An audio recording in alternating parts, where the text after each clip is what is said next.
So today my goal is I want to give you a specific protocol of what to focus on and exactly what to do. Now, I want you to be very, very, very attentive here. You will listen to exactly what I tell you to do. And if you do anything other than what I tell you to do, you will mess up, okay? Why do I say that with such conviction? Because for 22 years as of this moment, and it'll be more later, I have tweaked this algorithm, tweak, to get it down to frickin' perfection. So I understand social skills and social life at eye level. So here's how you want to think about it. Okay. So the first step is you've got to recognize who you are, what your value is, and what is your version, and I say this jokingly, but it's to get you thinking, of your own version of the bronze plan, the silver plan, the gold plan, and the platinum plan, okay? So you've got to have an understanding of what each of those plans are, okay? Let me give an example with me with my videos as an example. The bronze plan is you just watch my videos from home. The silver plan is you come out to a free event. Then the gold plan would be maybe we do some kind of mentoring over Zoom or the phone. And the platinum plan is I take you out by the fucking hand out into social interactions and I show you exactly how to meet people, exactly how to socialize. I show you every single thing to do and focus completely on you for an entire weekend or longer or whatever we decide to do, okay? So I understand where each of those plans is. I'm gonna give to everybody. I give gracefully and in a nice way in video format to everyone. I give free events to some people, maybe some Zoom events to other people, and in person to other people. At each level that someone invests in me, I invest back in them. So I know where each of those levels are, and then I also know that if someone is not engaging with me, fuck them, wish them the best in reality, but for all intents and purposes, fuck them, and goodbye. I am not trying to befriend somebody who does not value what it is that I bring. I'm not chasing anyone's approval. I am not caught up in engaging with people who do not engage with me. I wish them the best. I understand I'm not for everybody or everyone's cup of tea, but I engage with those who engage with me. I get that, okay? So when you're chasing somebody who does not value you, you are giving away your soul. A little piece of your soul is being ripped out of your body and handed to them. Have you ever had it as a simple example where maybe you had an ex who you love so much, like you love your ex so much, you would do anything for them, but maybe at some point they no longer saw the vision in you. They just didn't anymore, right? Like, you know, they loved you at one point and that was real, but then at a certain point they didn't and they had moved on. And then you beg them back, and after begging them back with all of your soul because you love them so much, at the end of it, you felt drained out. Like it's like your soul was drained out of your body, but they kind of weirdly got a lot of validation off of it, and they got a very big head from it. It's like they took your soul and they ate it. Who here's ever had an experience like that? Put your hand up high if you've had that done, okay? Yeah, like you just beg and beg and beg. Maybe at one point they loved you. You beg and beg and beg, and the more that you beg, the more that you feel your soul ripped out of your body, and the more that they get a big head. Many of you also, when you meet people in public, because you're going about it the wrong way, when it goes bad, you almost feel like a piece of your soul is taken out of your body. You feel like crap. The rejection feels like crap because you engaged with them in a way that was giving away too much of yourself. You gave away too much of yourself. Okay? I'll show you ways to meet people where you're vulnerable and you're open and you're authentic and you're real, but you're not being a freak that just hands your soul to them to be eaten. That's weird, but you don't know that you're doing it. I'll show you how, okay? And it's counterintuitive, but it's rather simple. So we'll get there in a minute, okay? Now, so understand, here's what you want to do. If you have someone in your life, a significant other, somebody who you work with, somebody you network with, an employer, a staff, whatever, you have a version of that you give of yourself that is the platinum plan. I love, if it's a romantic partner, baby, I love you. You're my life. You're my world. You're my everything. I give you my everything. I spend my time with you. It could be exclusive, what it may not be, whatever is your arrangement, but whatever it is for you, you are giving of that. And you give fully, and you're loving, and you open your heart. But if they get to the point where their version of being receptive of that is to nag, to criticize, to be mean, and to shut you down, do not keep giving more and more and more and more and more. Simply recognize this is no longer a fit. This doesn't fit anymore. The way that you want to think about this is, I love you, baby, or say that it's an employer. I'm here for you. I'm here for your vision. I'm here to help you build your vision. Say that it's a staff. I'm here to be a great leader. I'm here to help you get paid. I'm here to help you get raises. I'm here to go to the promised land. If it's somebody who you network with or a friend, hey, I'm a great friend. I'm here for you. I love you. We're homies. And you fucking do that shit. So that's how you are. That's the platinum plan. And what you want to do is, as long as someone is good to you, you want to be good to them. Now, let's say that you get to a point where that person is no longer able, have a seat if you'd like to. Yeah, that person is no longer able to be that way for you. Well, what I've done, and I bet you a lot of you guys have done this, is what do? You double down. You ever do that? Yeah. You ever double down? Yeah. So I've had relationships before where maybe I love that girl so much. Now, you ask any of those girls, they'll say, no, he didn't. He didn't love me. You know, they're going to say that. That's fine. That's how it works, right? We all know that. But, you know, they're not in my brain. They're not psychic. These were women that I love so much. And then, you know, maybe I just wasn't quite, you know, I wasn't that guy anymore for whatever reason. You know what I mean? I just wasn't that guy. And we all have to learn, like, I believe every guy has to go through this. I think girls go through this. I think everybody goes through this. And now all of a sudden they kind of pull back and they complain a lot and you know, you try to do nice things and they're not having it, right? So you have to have a clear boundary of where you stand, like what behavior is okay and what behavior is not okay. And then you have to have a protocol where if that relationship, whether it's professional, romantic, friendship, networking, a staff, a boss, an employee, whatever, you have to have a protocol that you're clear on of how to try to resolve it. That's conflict resolution. That doesn't mean, okay, that's where books like, repeat this after me, Crucial Conversations. Crucial Conversations. Nonviolent Communication. Nonviolent Communication. Men Are From Mars, Women Are From Venus. Great books, okay? You want to learn about conflict resolution because I think too many people are always talking about boundaries and standards, which is amazing, but how about resolution, right? How about resolution? Fuck all these motherfuckers telling you, you just gotta have a standard and a boundary, never talking about, maybe you should learn to appreciate that person more, not just cut them off. So there's sort of a middle ground between the two, right? One is like not enough boundaries, the other is too much of a boundary, right? One is staying in a toxic relationship, the other is running away. There's sort of a middle ground that you want to find. I think that there's a lot of people that run away from people that love them and they're worse off for it. You know, I've seen people that, you know, claiming standards and boundaries left my life and they'll say their life got better, but you look them in the eye, you know that's not true.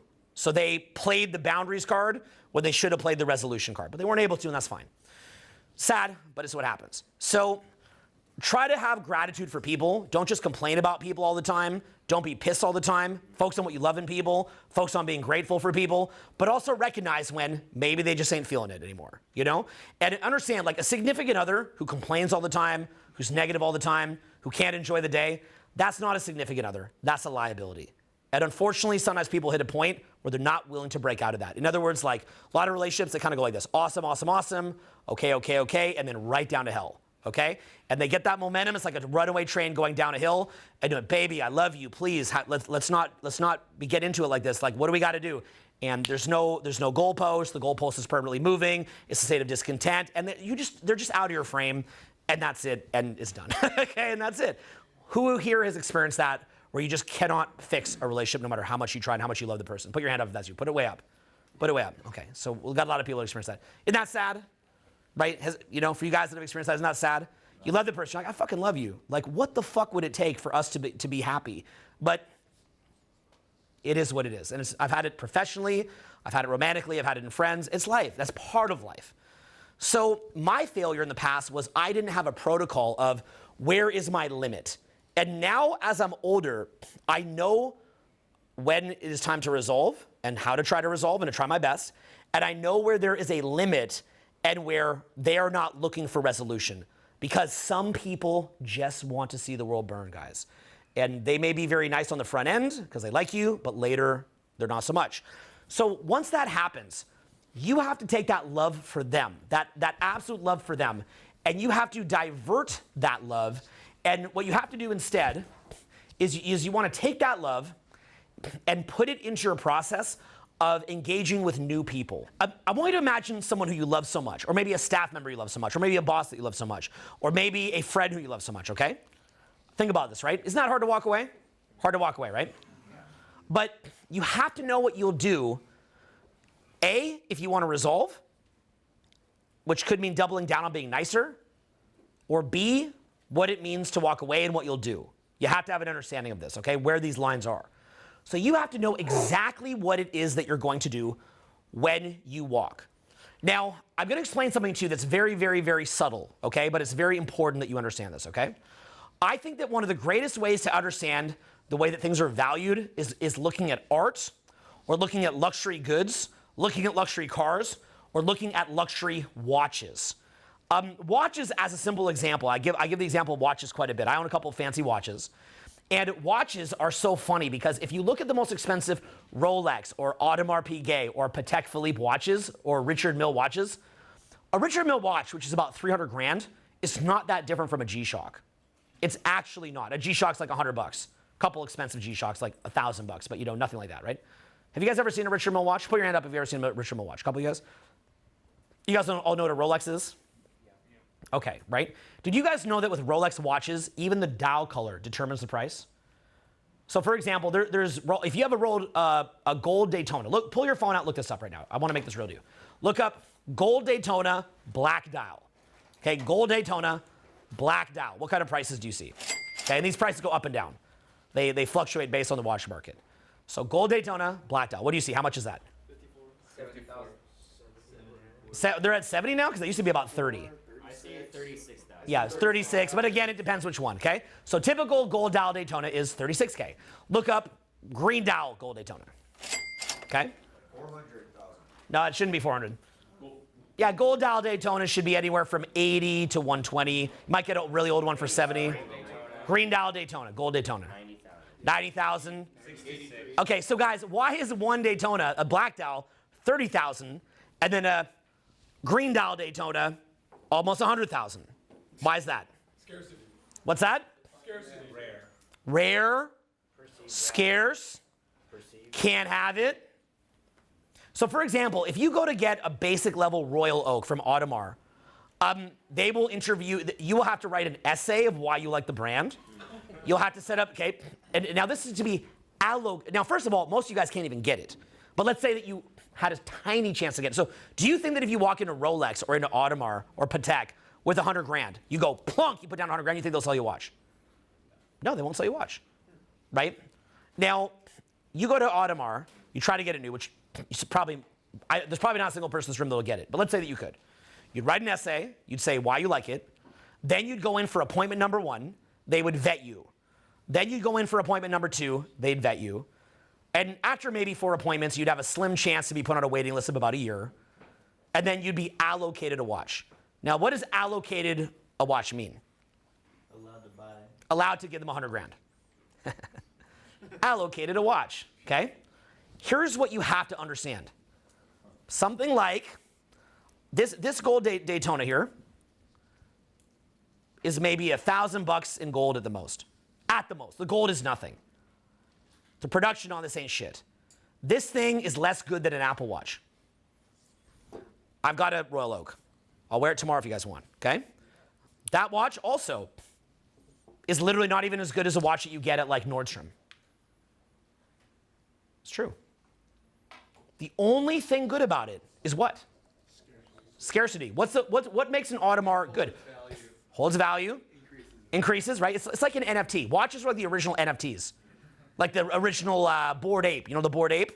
You guys know that one, the Bored Ape NFT? Okay. Right, you pay like whatever. How much were those Bored Apes? How much were they? They were like 120. 120 what? Okay? Yeah. 120,000 for a graphic of an ape. Okay? Steph Curry had one, I think. That NFT trend might come back someday if the metaverse took off. So you see, if you want to understand value, study luxury watches, study luxury goods. Realize why people buy this stuff. The only reason why an AP watch is expensive is only because you can't have it. That's it. You can't have it. And then what it says about you if you do. That's it. Okay? So that is what makes people value something, is the fact that other people get told no. Other people get told no. This is a free event right here, okay? This room tomorrow will be half the crowd size. This event you'd pay $5 grand for if I wasn't doing it for free. But half this crowd will be gone tomorrow. Half of you in this room will be gone tomorrow. Why will half of you in this room be gone tomorrow? Because that certainly never happened on an infield training. I never had someone leave an infield training. I never had someone leave the boot camp. In fact, at the boot camp, I could run until 7 a.m. the next day. Sometimes I run until noon. Funny, nobody leaves. But somehow magically, by magic, it's a magic, on a free event. By day 2, the room is half empty. I sometimes do 4-day events. And then by the 3rd day, it's half of that. And then by the last day, the 4th day, it is half of that. Room starts off at 400, 200, 100, and 50 or 60 by day 4.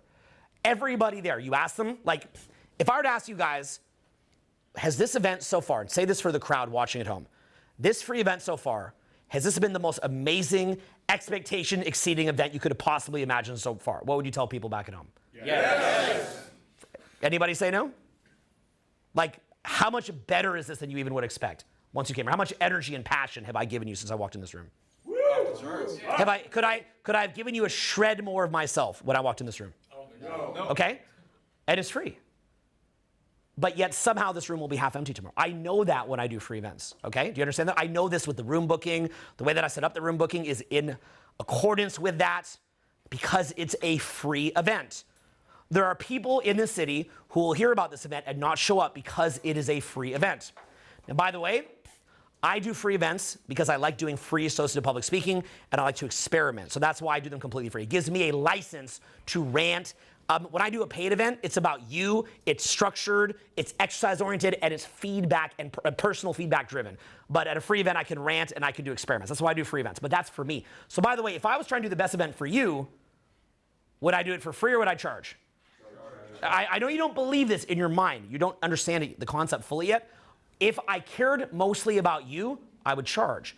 If I care about me, I'll do a free event, record it, blast it on YouTube, get a gazillion views, and that's why I'm doing it.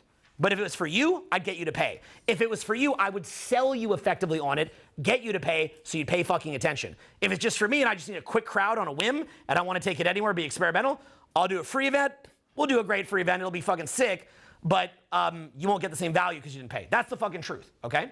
So this is true. I know you guys don't understand this. This is hard. When you don't get this, it's hard to understand. Once you get it, it'll be so obvious. So study luxury watches, study luxury goods, go to the beautiful art galleries here in Chicago, study luxury cars. Look, here's what you guys don't realize. Even a Lamborghini is a piece of shit. You just don't understand. Lamborghinis, as far as I know, do not even go as fast as electric cars now. Is that true? I heard that from somebody. Is that true? Anyone know? Who's a car guy in here? Any car guys in here? Mm-hmm.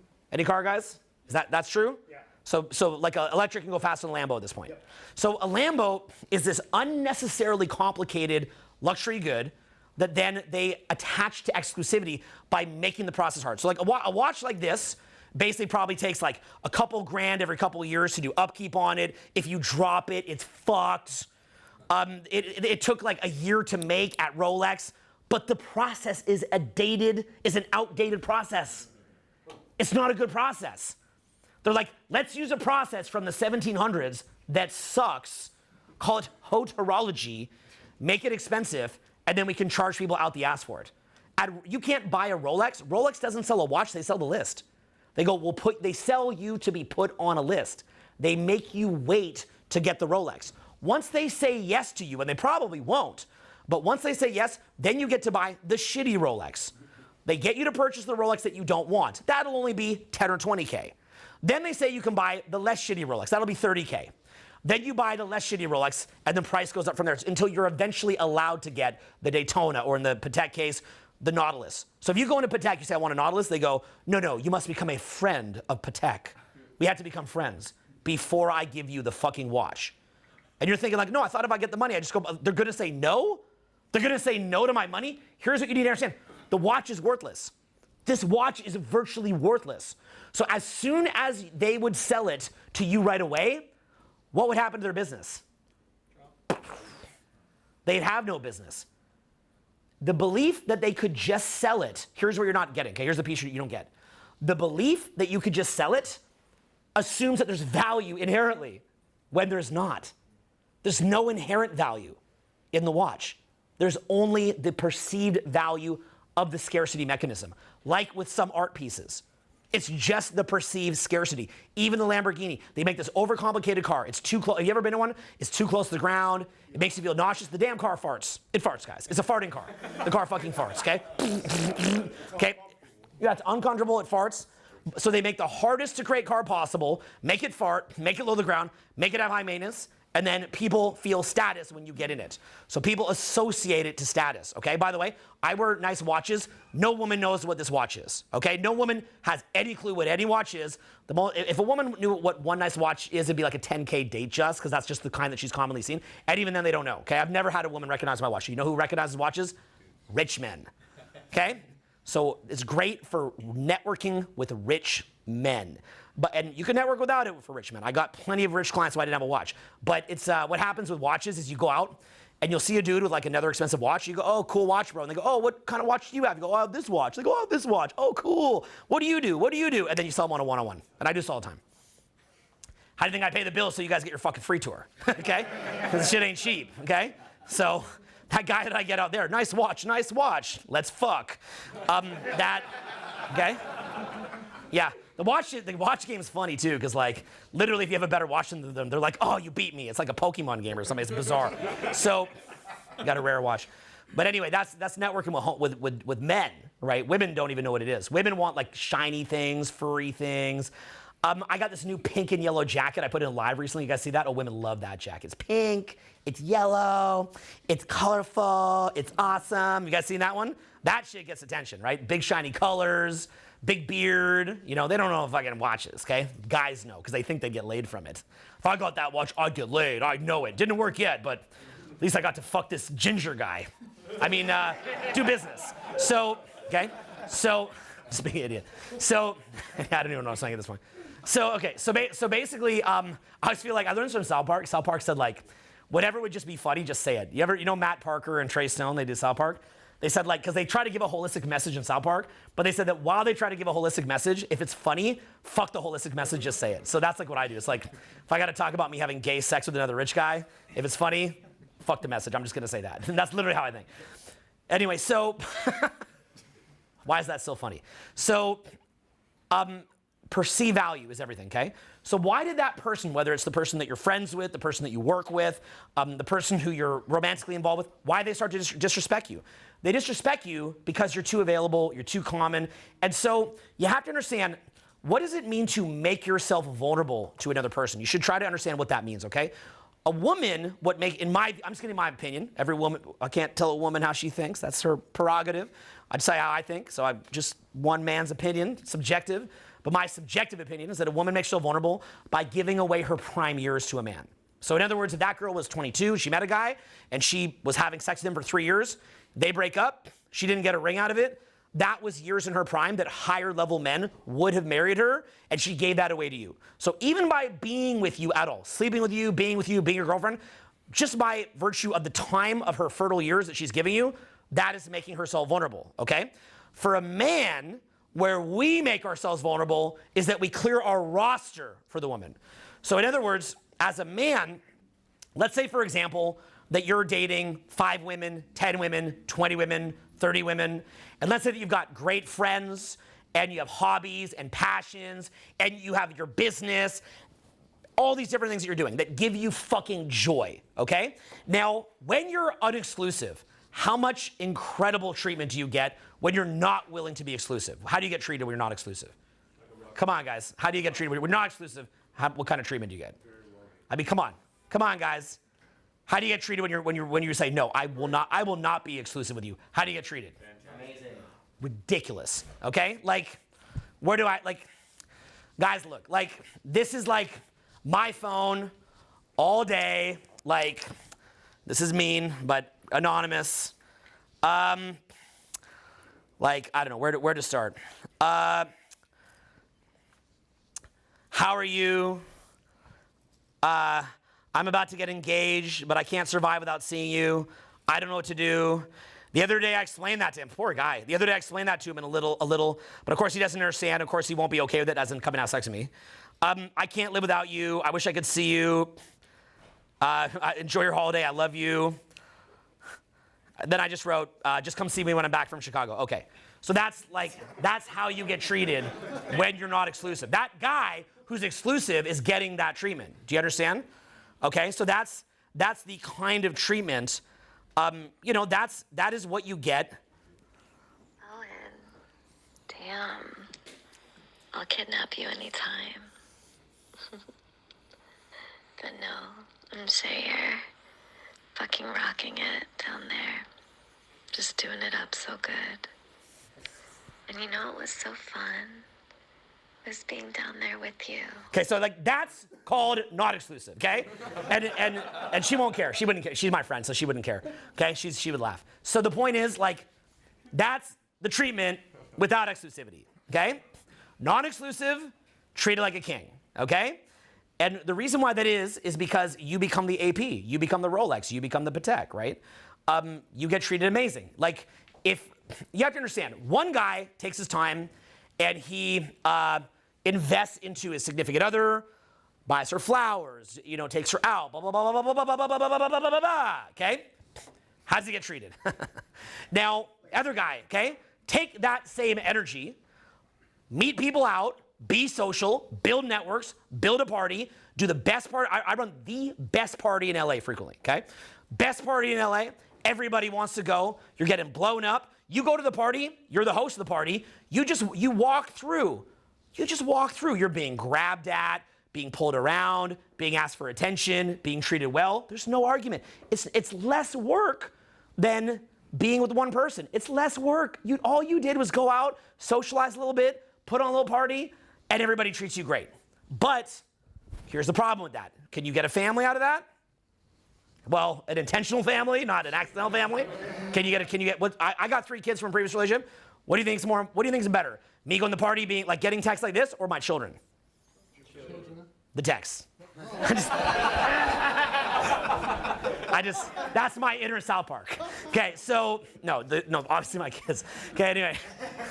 Goodbye, little kids. Okay, daddy's got work to do. Okay, so, no, obviously your kids, right? So, yeah, your family's far more important, right? So obviously there's, it's nice to have a partner. You don't have to use a condom. You can have a family. You don't have to pull out if you want to have a family.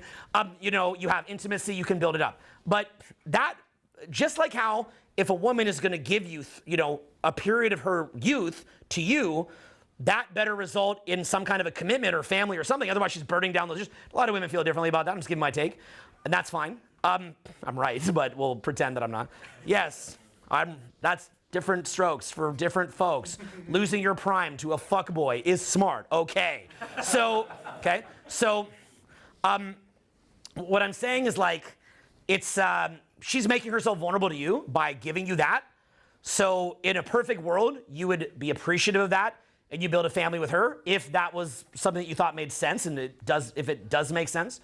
You try it out and try to get on the same page and it makes sense. Well, likewise, hopefully you'd meet somebody where they value the fact that you cleared your roster for them. You can still do a Taco Tuesday. You can have a little bit of fun. I actually would recommend that you do. I'll talk about that in the speech. But, you're not doing the same ragers. You're not doing the same, level of networking. You're giving that up, That girl, the message that I played there, that's my friend, right? People say, oh, you get rid of your hoes. She's not a hoe, guys. She's my fucking friend. So if I'm going to be in a relationship, I've got to call her and I go, hey, babe, look, I'm getting into a relationship. I've got to deal with her tears. She's my real friend. It's probably not appropriate for me to keep seeing her. Maybe we could establish a friendship where the girl that I'm with is cool with that. But, it's probably not the best. So you give that up, right? So you're making yourself vulnerable by giving up going out, doing parties, the attention, et cetera, et cetera, et cetera. You're giving away options. You're giving away that night out in Vegas with your boys, laughing, having fun, meeting new people, out in South Beach, wind in your hair, in my case, wind in my beard, having fun, partying with your friends. You should never give that freedom up so easily. So many guys are so hurried to give away that freedom without enjoying it. You've got the rest of your life to be getting chewed out by some old bag, and yet guys are so pathetically desperate not to be single. It's pathetic. You will be in decades in that relationship with your kids. There's not a rush. So make sure that you play it properly, but you have to know how to play that properly. So the woman makes herself very vulnerable. The man makes himself vulnerable. So if I have a daughter, what would I tell my daughter? I'm going to be honest with you guys. I'm going to say some fucked up shit right now. I tell my daughter, don't fuck him, ever. I would never say that. That's not me being slut shaming at all. I'm talking pure market economics here. What the fuck has that guy done for you other than waste your fucking time? I have wasted so much time, okay? Like when I look at the sheer volume of time that I've wasted, think about that, right? What did that motherfucker do for you at the end of the day? Think about that, right? What level of man can a woman get in her prime? What level of man? Sky's the limit. Sky is the fucking limit. I mean, men will, what would you guys do to get with that girl who you like that much? You would go to the, women don't understand this, right? They're like, he's not calling me yet, but maybe he likes me. Woman, he doesn't like you. But like, literally, a guy who likes a woman will go to the end of the earth, okay? The end of the fucking earth if you were really into that woman, right? But they'll choose a guy who's not feeling them like that, right? And who's not gonna propose and who's not gonna put the ring on it, et cetera, et cetera. They waste their fucking time. What are you doing with some dude? Oh, he's my boyfriend who he gave me, we're like an exclusive couple. Who gives a shit? He's burning down your time, okay? This is harsh but true. That is a tangible, multi-million-dollar asset that is being vandalized by this fucking moron, okay? So this is not about slut shaming. This is about market economics. That's why if I was a woman, some guy's trying to fuck me, get the fuck out of here. Fuck off. That's what I'd say. I'd say, fuck you, fuck off. Because that's like if I have a business and you guys just come and trying to jack me. That's all it is. It's just trying to jack. That's it. It's lowering her value, wasting her time. There's no value in it at all. So that's what I would do if I was a woman. And I would make myself vulnerable for a guy who I think is legit and who I think is serious. And guys are liars. Guys are fucking liars. You guys all will burn down a girl's time, not commit, have fun, and just bounce. You know that you will, and I will too. You want to know that? It's awesome. It's great. You know, because I've dated a lot of amazing women in my life. And I'm 44, and I look at them now, and I'm like, geez, thank God I got the fuck out of there. Right? I don't got to pay the bill. I ate the food. I did a dine and dash. I got the fuck out of there. I had the iPhone 7, turned in, I got the iPhone 8. Oh, got the 9. Oh, look, the 10, 11, iPhone 12, wow, 13, 14 iPhone, the 15 iPhone. These iPhones just keep coming, right? So understand that as a woman, they make themselves vulnerable to men that don't commit. It's just the fucking truth. No, I'm free, I'm liberated, I'm empowered. Yeah, you're empowered. You're empowered to have to work out. Okay, so you're a man, you don't have a wonderful, wonderful man who fucking loves you, to love and cherish you. Instead, you work for your boss. Good for you. You work for some corporation fucking boss. So you're always working for somebody, right? But as a man, so that's a woman making herself vulnerable, right? And I think it's worth it to appreciate that. But as a man, you make yourself vulnerable by clearing your roster, not doing parties, not crushing it, and so on and so forth, okay? So you have to understand that, like, if you're seeing somebody and you're trying to be a good man and you're trying in good faith to get that to a place where there could be a family built out of it, but she is not willing, she takes that vulnerability as what? What do a lot of women take your niceness as, that vulnerability? How do they take it? Weakness. Oh, he needs me. Because what, you just love her to death. You love her so much. You would give her anything. You'd give her your fucking soul. And you do. Sometimes it gets taken as weakness. Likewise, a lot of men, women's dating him, and he goes, I got her, whatever, right? Same thing. So you have to understand where your value is. Look, that's just my take. That's my hot take. Feel free to disagree. I think I'm right, but I'd recommend that you should make your own opinion, okay? A lot of different opinions out there. I'm just giving mine. I want to just be honest with what I think. Think whatever you want, okay? But understand, like, if you're in a relationship with somebody and they're not playing fair, like, wait a minute, I cut off my roster, I cut off my parties, I cut all this shit out, and then you're gonna dog me out, be super mean, distract me during work, and what they'll do is they'll turn you into someone who they don't like. That's the key piece. They'll turn you into a version of yourself that they're no longer into. It's crazy, right? It's like, I love you so much that I listen to you, and then you fucking hate me, okay? They'll encourage you not to go to the gym, not to fucking build your business, not to keep having fun. They'll bitch you out, and then they'll call you insensitive, unloving, and with a closed heart, just because you don't want to listen to them bitch all day while you're on a fucking $10,000 vacation. And that will actually happen. And then by the end of that relationship, you won't recognize yourself anymore. You will become a version of yourself that is so distanced from who you were at the start of that relationship, you will not recognize yourself. How many of you in here have had it where you tried so hard to make a relationship work, and by the end of it, you didn't even recognize that version of yourself anymore? Put your hand way up if that happened to you. Yeah, crazy. It's crazy how it happens, right? And you're just gutted out, and by the end of it, they no longer respect you, and you're just begging them back because literally, like all those little things that you did that you loved, you give them up. You gradually baby step yourself, almost like painting yourself into this little corner. And then now you're just stuck in this little corner with like no more real estate left, right? And like my buddy Mike, right? He had a relationship and this girl left him, divorced him. And I remember when he met her, he lived in Brooklyn or in Manhattan with Brooklyn off to the side, right? And they would do some of the best parties in New York. He had 5 girlfriends. He had like the coolest parties. Like it wasn't just, like some like little drugged out cocaine party, like a lot of these stupid ass parties, right? It was like people doing yoga, people doing different dance styles, all different like things, like awesome. He ran the whole damn thing, right? So he's got all that clout, crazy, right? And he finally met his wife, and he loved her so much. And what happened was, first he's got like the cool car, and he's got, he's living in the cool place, and he's fun, right? And he's charismatic. A couple years later, he's living in the suburbs. He's got the fucking minivan. He's out of shape. Doesn't have current clothes. He's no longer charismatic. He doesn't have all his old friends. He no longer does parties. Now, she, on the other hand, didn't work. And she had something called an Equinox pass. And that was enough. That's enough. Because she was slim and had that fat ass. And that's all it takes sometimes, right? So eventually, she left him and she went with the crypto millionaire, okay? So now she's on the big fat yacht, the yacht with the crypto millionaire, okay? And it took her a grand total of 5 hours to get her shit together to have no interruption in service. You know what I'm saying by that? It's like an internet provider. Time Warner crapped out, go to Spectrum. Continuation of service. No shift in lifestyle. My buddy. Whoa.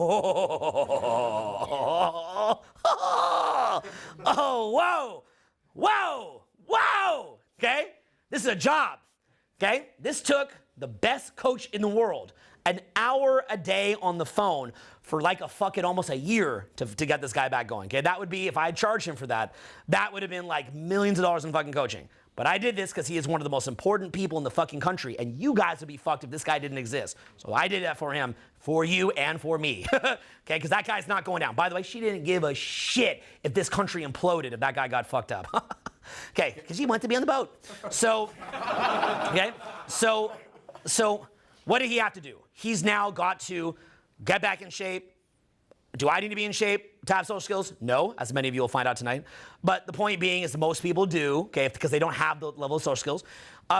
He had to, let's look at how boxed in he is here. He owns a home, not in South Beach, but fucking an hour away. You can't even go out.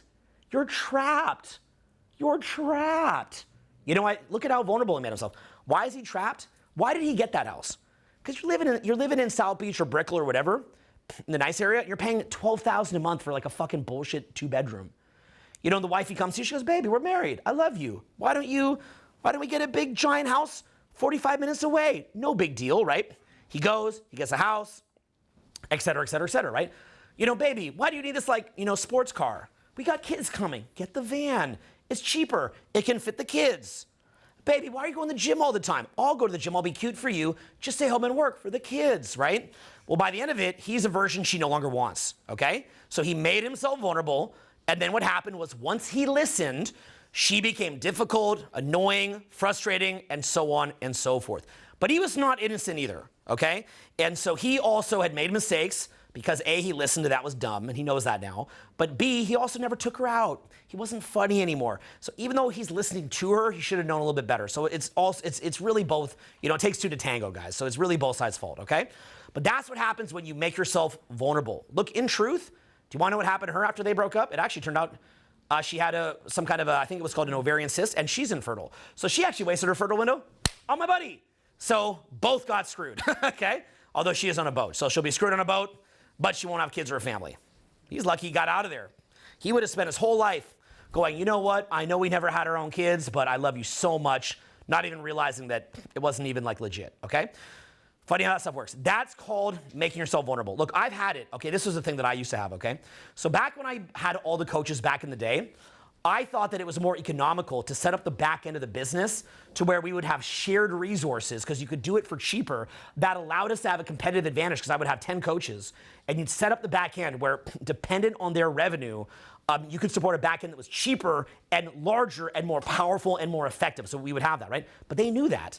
And sometimes those coaches would come to me and say, you're going to pay me this, you're going to pay me that, you're going to pay me the other thing, putting myself in debt. Like literally, I would just be in debt if I say yes to that. But they knew that I'd built that infrastructure and I am a nice guy, I'm a bleeding heart sometimes, and I don't want to see our people lose their jobs. And I literally watch coaches say to me, if you don't give me what I want, you will cost this person by name their job, this person their job, this person their job, this person their job. And they would put that on me. Ruthless. And these were men who did this. So guys will do that. Yes, your favorite little coach is a lot more nasty than you think. So, just like your favorite girl can be, and just like guys can be. So it's the same shit, right? It's like that guy who keeps fucking the girl, going, I'll get you the ring later, I'll get you the ring later, and he never gets it, wastes her fucking time. Now she's 38 years old, frantically running around looking for a guy to get her pregnant, okay? Frantically. And many of my exes who never wound up getting married, I try to coach and help them to get married.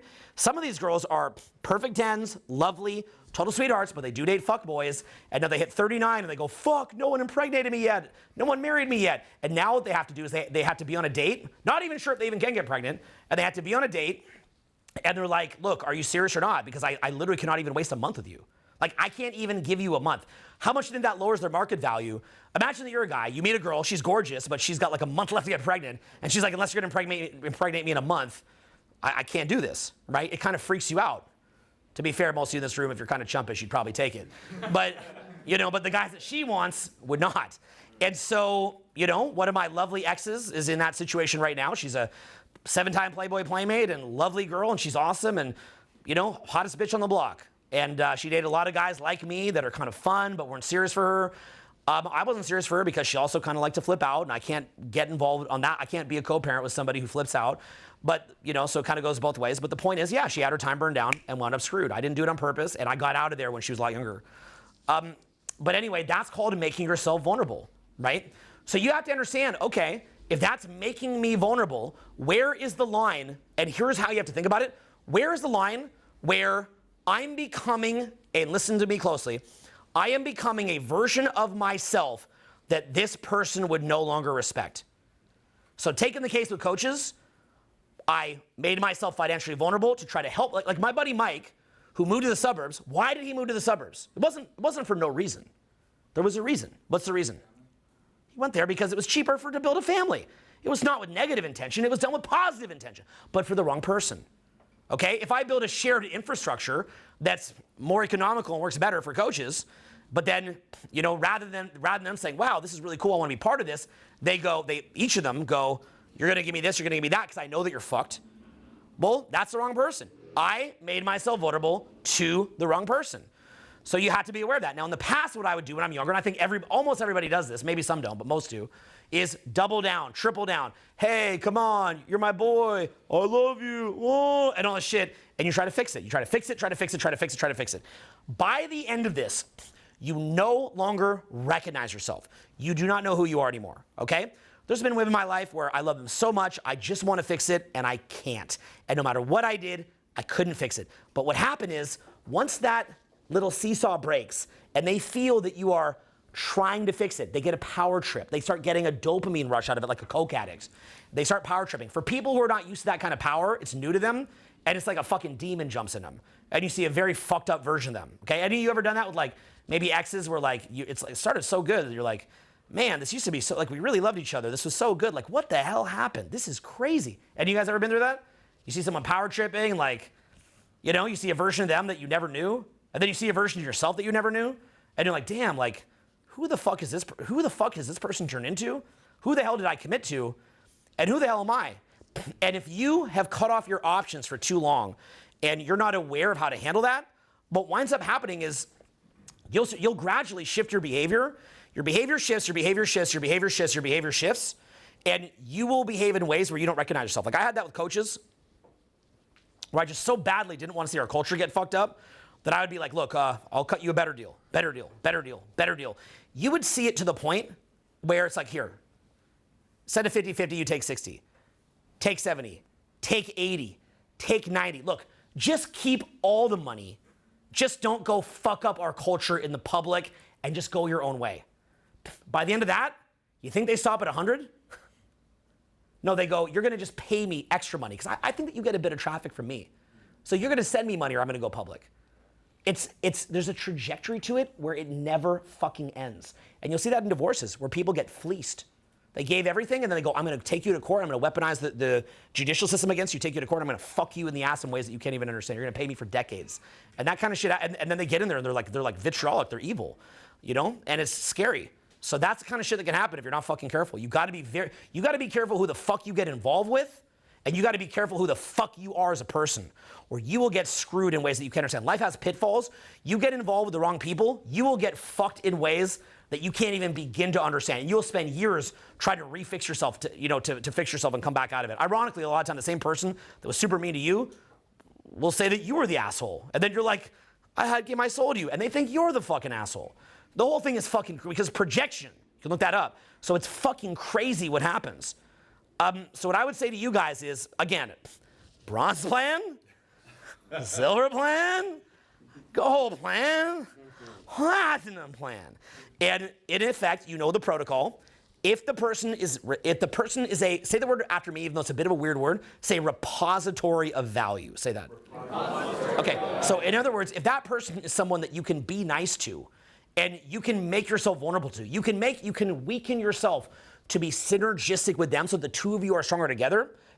If they're the kind of person who are like, look, the fact that you did that for me, the fact that you married me, or the fact that you had sex with me, or the fact that you partnered up with me in business, the fact that you are employed by me, the fact that you, could have built your own business, but you choose to work for me, or, anything like that. If someone sees that and they're like, you know what? When you do that for me, I'll do 100x for you. If you're someone like that, if you're with somebody like that, you can go to the moon with them. You can go to the galaxy with them. You go to the fucking stars. It's awesome. Human beings are better together. We can do amazing things. But if you detect that person is somebody who's kind of in their ego and lower forms of consciousness, and they begin to interpret that synergy as weakness, and then they begin to exploit it, and they begin to have what's called RAS flips, like rationalize all this crazy shit, which happens a lot, then you've got to recognize that, and you've got to know how you pull back, okay? So in other words, in my own case, did you guys notice how I didn't build any new instructors in recent years in my own company? I said to myself, I want at least 5 or 10 years. I love building out instructors. Every instructor I've ever built out, built a $1 million brand, huge amounts of success. Here's the funny part. In other people's brands, I built them out, and that was a lot cleaner than when I went into business with them. That was the harder part, okay? So it was cleaner when we just did it on a pay per coaching thing. But when I went in full business, that's where it usually got messy. And I was like, I'm not doing that again for a long time until I have really, really centered myself in the own trajectory of my own brand. Because I like to build other people. I would prefer to build you than to just build myself. I enjoy working with other people. It gives me joy and happiness to see other people grow. So I like teaching. So that's why, do you guys see how many people I built up? It's crazy. But I decided I've got to pull back a little bit. Now, what I should have done, let me give you some examples, okay? Like the watch, what should I have done back in the day with instructors? Here's what I should have done. I should have brought in my friends, Aaron Dowdy, Ty Lopez, Brett Carter, Graham Stephan, so many different guys that I've hung out with over the years, and I should have been bringing them in at things like the World Summit. And then if I had guys that I'd built up from scratch as instructors who don't have their own brands, I could have said, if you get to this target, then you get stage time. But instead what I would do is I would take random no-name guys, I'd throw them on stage, and you know what they would often say? They'd say, well, I'm doing your work for you. Do I need anybody to run the stage for me, guys? Would I rather give the stage time away to someone else, or do I want it? But the script gets flipped. I did your work. All that having another instructor does is gives you another offering to maybe do some sales, but that's it. You don't need it at all. I did it because I like the family component. Why do you get a significant other? You don't need a significant other. You do it for love. You do it for family. right? But sometimes like, it's, you know, like I've been in relationships where like, you know, I went in that relationship running some of the best parties in LA, you know, awesome dating life, super awesome, epic roster. I didn't need to be in that relationship, but I went in it because I love the person. I genuinely love them. But what happened was they took that as weakness, as if like I was taking something, as if I needed something from them. And they began to believe that. And they took that as weakness.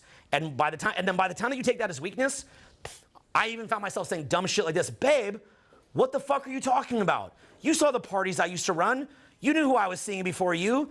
Why are you acting like this? I don't need anything from you. I really do love you. Do you think that helps? No. What does that do? Yeah, so now this person who you love is saying, oh, they're throwing out all this endless shit at you, but how were they acting back when you were not exclusive? How did they act? What was that little audio I just played for you? Amazing. That audio that I showed you, that would be absolutely average. That's not like exceptional. She's amazing. I love you, baby. Okay? She's awesome. But that is completely normal. That's absolutely standard behavior when you're not exclusive. Why? It's like the watch. It's the watch that you can't get. You are the watch that they can't get. So you have to have a protocol where once you realize that that's not, you want to try to resolve, but if it cannot be resolved, rapidly shift protocols. Rapidly rebuild your value. Rapidly put that price tag back on yourself, okay?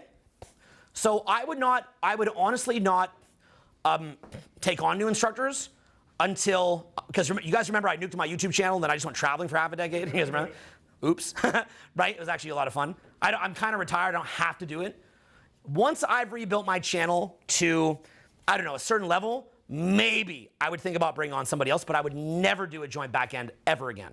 I would never do a joint back end because it just antagonizes the worst behavior out of people you've ever fucking seen. I hate to say it, I don't mean to be negative, but I watch this behavior consistent across human beings. These are good guys. They're all actually all great guys. I love them all, but I saw that behavior. I've seen similar behavior in marriages and relationships where the guy gives up not just his roster, but his hobbies, his friends, and the things that make him who he is. So you've got to start to realize, is this thing that I'm giving up making it where this person can no longer respect me? Right? I believe that I'm helping them. I think that is good, but they can no longer value me or respect me based on what it is that I'm doing. And then you've got to know how to modify and adapt, okay? So here's something you're going to do. I want you to envision that you take all that love, okay, that you have for that person, whether it's in business, friendship, networking, or romantic. We talk here a lot about romantic love, okay? And imagine if instead of, I want you to do an audit of those exact hours that you're spending trying to resolve a relationship. When a relationship is not working, how many hours a day are you spending trying to make it work on average? Be real. Come on, guys, be real. Hours. Yeah, you got to spend quality time with the person, right? Yeah, you give it everything. You're trying to fix it. You're like trying to be there for the person, right? Trying to put in that time. I remember one time, it was during COVID, on the tail end of COVID, and the business was a lot harder at that point because we couldn't do the things that we used to be able to do. And I had a partner at that time, and I saw they were perpetually mad at me, which distracted me from work. Work wasn't getting done. We were going below payroll, getting below payroll. Debts racking up. She's getting more mad. Look, I love this girl. I'm not trying to hate, but it's just the truth, right? She'd have her own side of it. You never know the full side of the story until you heard both sides. But the point is, so you'd have to hear both sides. But the bottom line is down. And I'm sitting there just trying to fix it while I'm watching as we're going further in debt, but she's in a bad mood. I don't want to lose the relationship, so I'm trying to put in quality time with her. Down. She left. Now I've got to deal with a breakup and being bankrupt at the same time. Do you know what you feel like when you're broken up with someone that you love that much and you're bankrupt? What do you want to do?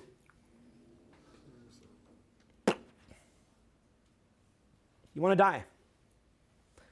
I was about to have to move out of my home, fire my staff, all while, how much bandwidth are you at when you lose a major relationship? How much bandwidth are you at? What do you guys guess? 1%. Negative. You barely function because you're so sad. I'm sitting there so sad about the breakup while watching my business fall apart. My business is on fire, but I'm just sad about the breakup. And what I realized from that is I'm like, man, there's probably guys out there that killed themselves for real. There's probably men out there that fucking killed themselves over this shit. because I felt like it, to be honest with you, because it's just complete dopamine crash, complete failure. And it was actually, I think, like kind of almost a divine moment for that to happen. And look, I'll always love her. I don't hold that against her. I'll take my side of that. You know, it takes two to tango. So I spent a lot of time reflecting and thinking what I could have done better. And she added a lot to my life. You know, it's sometimes things don't end well, but doesn't mean they weren't awesome when you're in it. And she'll always be like, a lot of ways, I still view her as my best friend. I love her that much. But didn't end the best, you know, right? Sometimes life is like really good and then it ends with like a heart attack or something, you know? It doesn't mean your life was bad, but it didn't end the best. That was a great relationship, but didn't end the best. It was really good for a long time and then it just went down.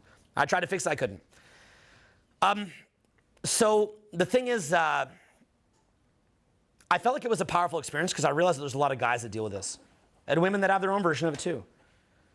So the epiphany that I had was be aware of where your boundaries are and be aware when something is no longer resolvable. I've never seen here's a big takeaway for all of you, okay, a big nugget. I've never seen a relationship get fixed once it's on the downward trajectory like that. I've just never seen it. I've never actually seen the fucking thing get fixed. So pretty much what I've seen is once you're kind of just over-invested and you're just trying to fix it and the buyer-seller dynamic is screwed, it would be like trying to get you to pay $80K for a Rolex watch when you know that you can get it for $5 across the street. No one's buying. You've lost the respect. No one's buying. Finito. It's over, okay? So in most of those situations, if I could do them over, if I had a do-over, what I would do is I would have admitted to myself when it was not going to be fixed, and I would have got out sooner. I had relationships with different people that I work with where I was trying to fix it for like 1 or 2 or 3 years, frantically just trying to fix it so hard, and winds up in the most ugly endings. And it was never going to be fixed. And the reason why was because these were people that were fans of mine when they came in. They loved me. They pedestalized me, like with the girls, right? They start out with pedestalized. So this is not a thing that women do. Men do it too. It's when people lose respect. When they came in the situation, when you were in abundance, when you were someone to be chased, they treat you one way, and then you lose that power, they treat you another way. So you've got to understand that protocol. So here's what you got to do, okay? Do an audit of how much time you're putting into that relationship. If the relationship is getting to the point that you're putting more time into it that you could spend building a very vigorously fun single life, switch gears and take all that love, withdraw it, although leave them in peace and wish them the best, and put it back in that. Because here's what you guys don't realize. For most of you that have been in these situations, this includes myself, you forget how much power you actually have, and you forget how baller you can actually be, okay?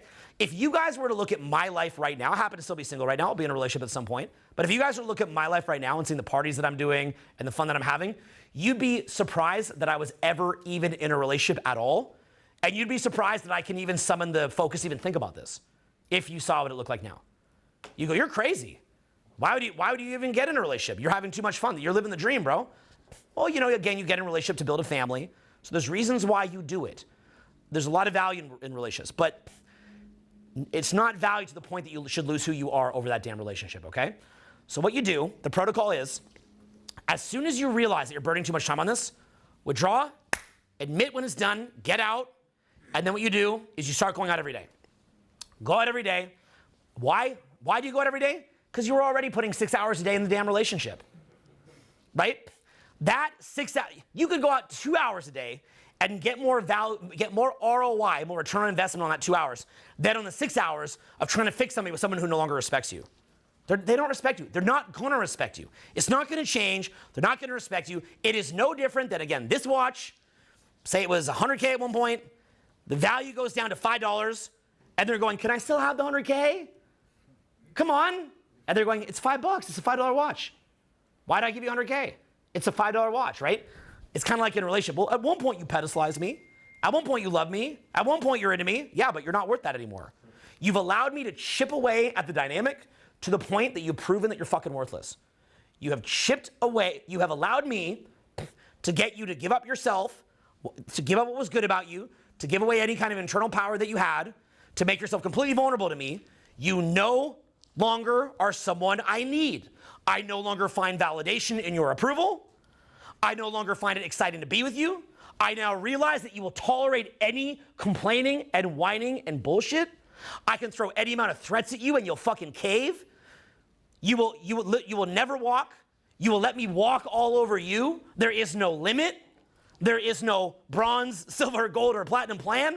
There's just the platinum plan for everyone, right? Everyone gets a Rolex. Everyone gets a Patek. Everyone gets an AP. Everyone gets a Lambo. Everyone gets a mansion.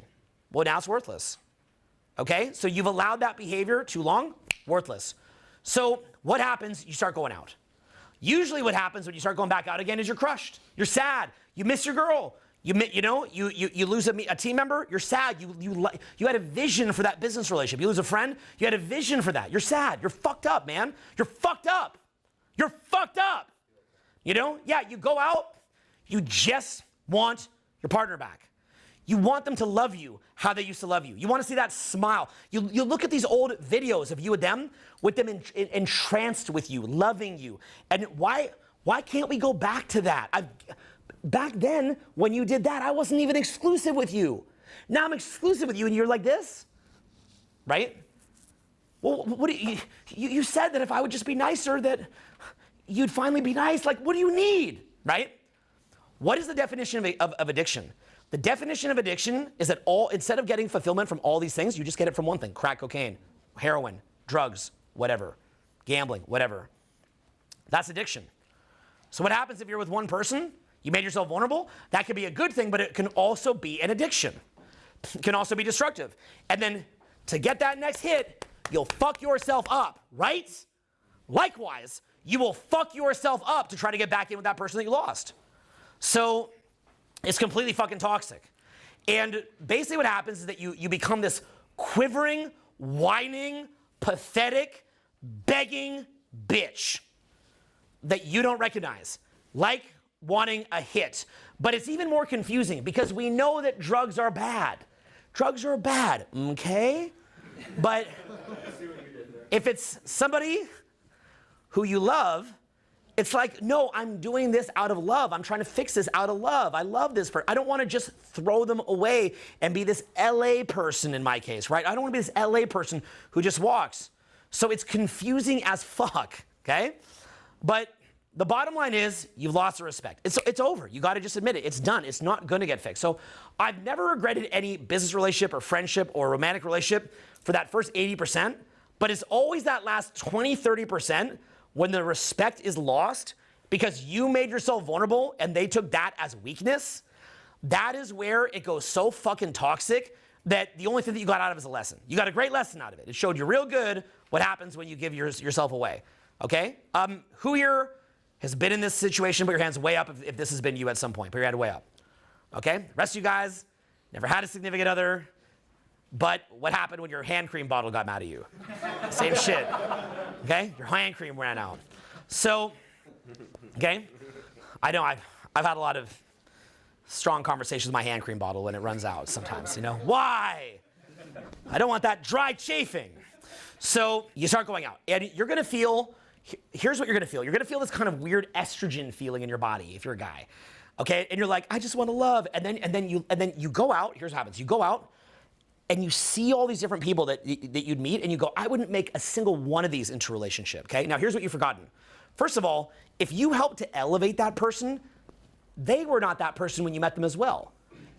Perhaps you helped to elevate them, and in addition, you built synergy and teamwork with them. Well, of course nobody's gonna be at that level. You haven't put it in the time, right? The value of the relationship is about the time that you put into the relationship. You haven't put the time in. So that's part of what you're gonna feel. You're gonna say, there's no one out here worth it. And then you're gonna say, I don't want casual relationships. I don't want a roster. I want someone special. Here's what you guys don't understand, okay? Now this is gonna get real, this is getting real deep, okay? So pay close attention, okay? Pay close attention. Here's what you gotta understand. You will see that you will not be able to get a significant other. You will not until you don't want one. Because what happens is you are not the hard to get watch. You are the watch that is begging to be picked. You're the pick me person, okay? So in your brain, here's what you're saying. I don't want to have to go out on a Friday night. I don't want to have to live downtown. I don't want to have to live in a high volume area where the rent's a bit more expensive. I don't want to have to do a party. I don't want to have to socialize. You're not in the spirit of it. You hate it. But in reality, what is it that you really hate? I mean, what did you have before? A significant other that disrespected you and couldn't have fun with you? But you just want that back because you're like addicted to abuse? It's not abuse, but it's like not fun, you know? Abuse metaphorically. So what are you losing? What are you even lost? Your life actually is getting better, but you're not admitting that to yourself. Now, the next thing that happens is you go out and your voice gets sore. Man, my voice gets sore going out and socializing with people. This is tough, right? And that's actually real. Also, man, I'm up so late. How do you do this? I'm not young anymore. I'm too old for this. I can't do this. You know, you're like 38 or something. I can't do it. It's too late for me. I'll never meet anyone. Look, guys, I'm 44. It's never been easier. But understand, like socializing has never been easier. It gets easier every year. But you won't realize that at the time because you're out of practice. So you're gonna get tired from it. It's gonna bleed out your bank not living in the fucking bullshit suburbs. Maybe you've got, you know, my buddy, he had a mortgage. He has to sell his fucking house, okay? Selling your house, getting rid of your fucking mortgage, moving into a different place. Look, any new habit, like just going to the gym. If you haven't been in the gym in a long time, how much does that fuck your shit up for the first month? It fucks you up. That shit fuck you up, right? First month back, that shit fuck you up. How about a breakup? How much that fuck you up? That shit fuck you up. How about having to move houses from the quiet little suburbs to downtown in a shoebox for twice the price? That shit fuck you up. How about losing all your mutual friends from your old partner? That shit fuck you up. How about staying up mad fucking late when you're not used to being up late? That shit fuck you up. But what about having a breakup, having to go to the gym, had to move downtown, had to lose your house, had to be up late, had to use your voice, had to socialize, all in the same day? Okay? That shit fuck you up. You fucked. Okay? That's why this shit is hard. And that's why you stay in. You'll stay in because it's too hard to get out. It's hard to get out. Now, you live in Los Angeles. Woo! You don't even know where to go out. You can't even get in. Y'all complain about the club. Y'all can't even get in, okay? Look, you stop showing face in LA for like a week. No one remembers who you are anymore. You're yesterday's news. Fuck off. Can't even get in, okay? But she can get in, but you can't get in, okay? You ain't getting in. She get in. You ain't getting in. You ain't getting nowhere, okay? Look, the way that this actually works, here's how it actually plays out if you listen to me. She immediately gets some hot new stud who is a fuckboy. She thinks she's got a new man, and then he pumps and dumps. You are a chump virgin loser for 2 to 3 years, humiliated like a bitch, but at the end of it, you come out super on top, like the next level version of you that is so high level, you will thank her for what she did, okay? Like so much higher level. But that 2 to 3 years is humiliating. I mean, you go from having a lovely significant other to being thrown in the dirt like yesterday's fucking trash. You know, you're being rejected by people that you wouldn't have even considered, right? And the whole time you're in the relationship, you're like, if I was single, it would be awesome. And then you get out there and you're like, it's not awesome! Okay, it is a system fucking shocker, okay? It will shock you. It will fuck you up. So what happens is, you got to re-remember how to talk like an idiot. Because when you go out, you got to talk like an idiot. That's probably the hardest part of this whole thing, by the way, right? It's like, because like, I remember my buddy Nick, he's married, right? And he'd be like, I'd be going on a date, and he'd be like, all right, so what's her name? Her name is Jen. Tell Jen to meet up at 7:20. We're gonna be at a hotel lobby on the 18th floor. She's gonna ask security where it is, and then right at 7:20, she's got to be there because we're in a meeting until 7:20. Tell her to go back, right? Of course, what you learn is when you're single, it's like, it's almost like you got to do like a wooty wooty, it's kind of like right, like state pump, right? Just to have any hope in hell. Invite out 5 of them, maybe 1 shows up. Okay. You guys didn't know that? You guys are like, oh, I never tried, so I didn't know that, okay? So, yeah, you book group outings, right? Because a lot of them flake. You know, right? So, so you forget, right? Whenever you're in a relationship, you have a significant other who loves you. So they will show up at 7:20 and do all that. But when it's someone who doesn't know you and they have no investment in you, it's like this whole entire like cheese maze that you have to build in order to get someone to come and see you, okay? With like little cheese crumbles and like we're gonna do this and then fucking this thing and super cool and fucking right? And it's ridiculous. So the thing is like, if you haven't built the right cheese maze and it doesn't wind up at 7:20 in the 18th floor, that's kind of what you're dealing with, right? It's fucking chaos. So now all of a sudden you're like, I just want my ex back. They would show up at 7:20. I didn't need a cheese maze. And I'm up late and I'm fucking tired and my voice hurts and I'm lonely.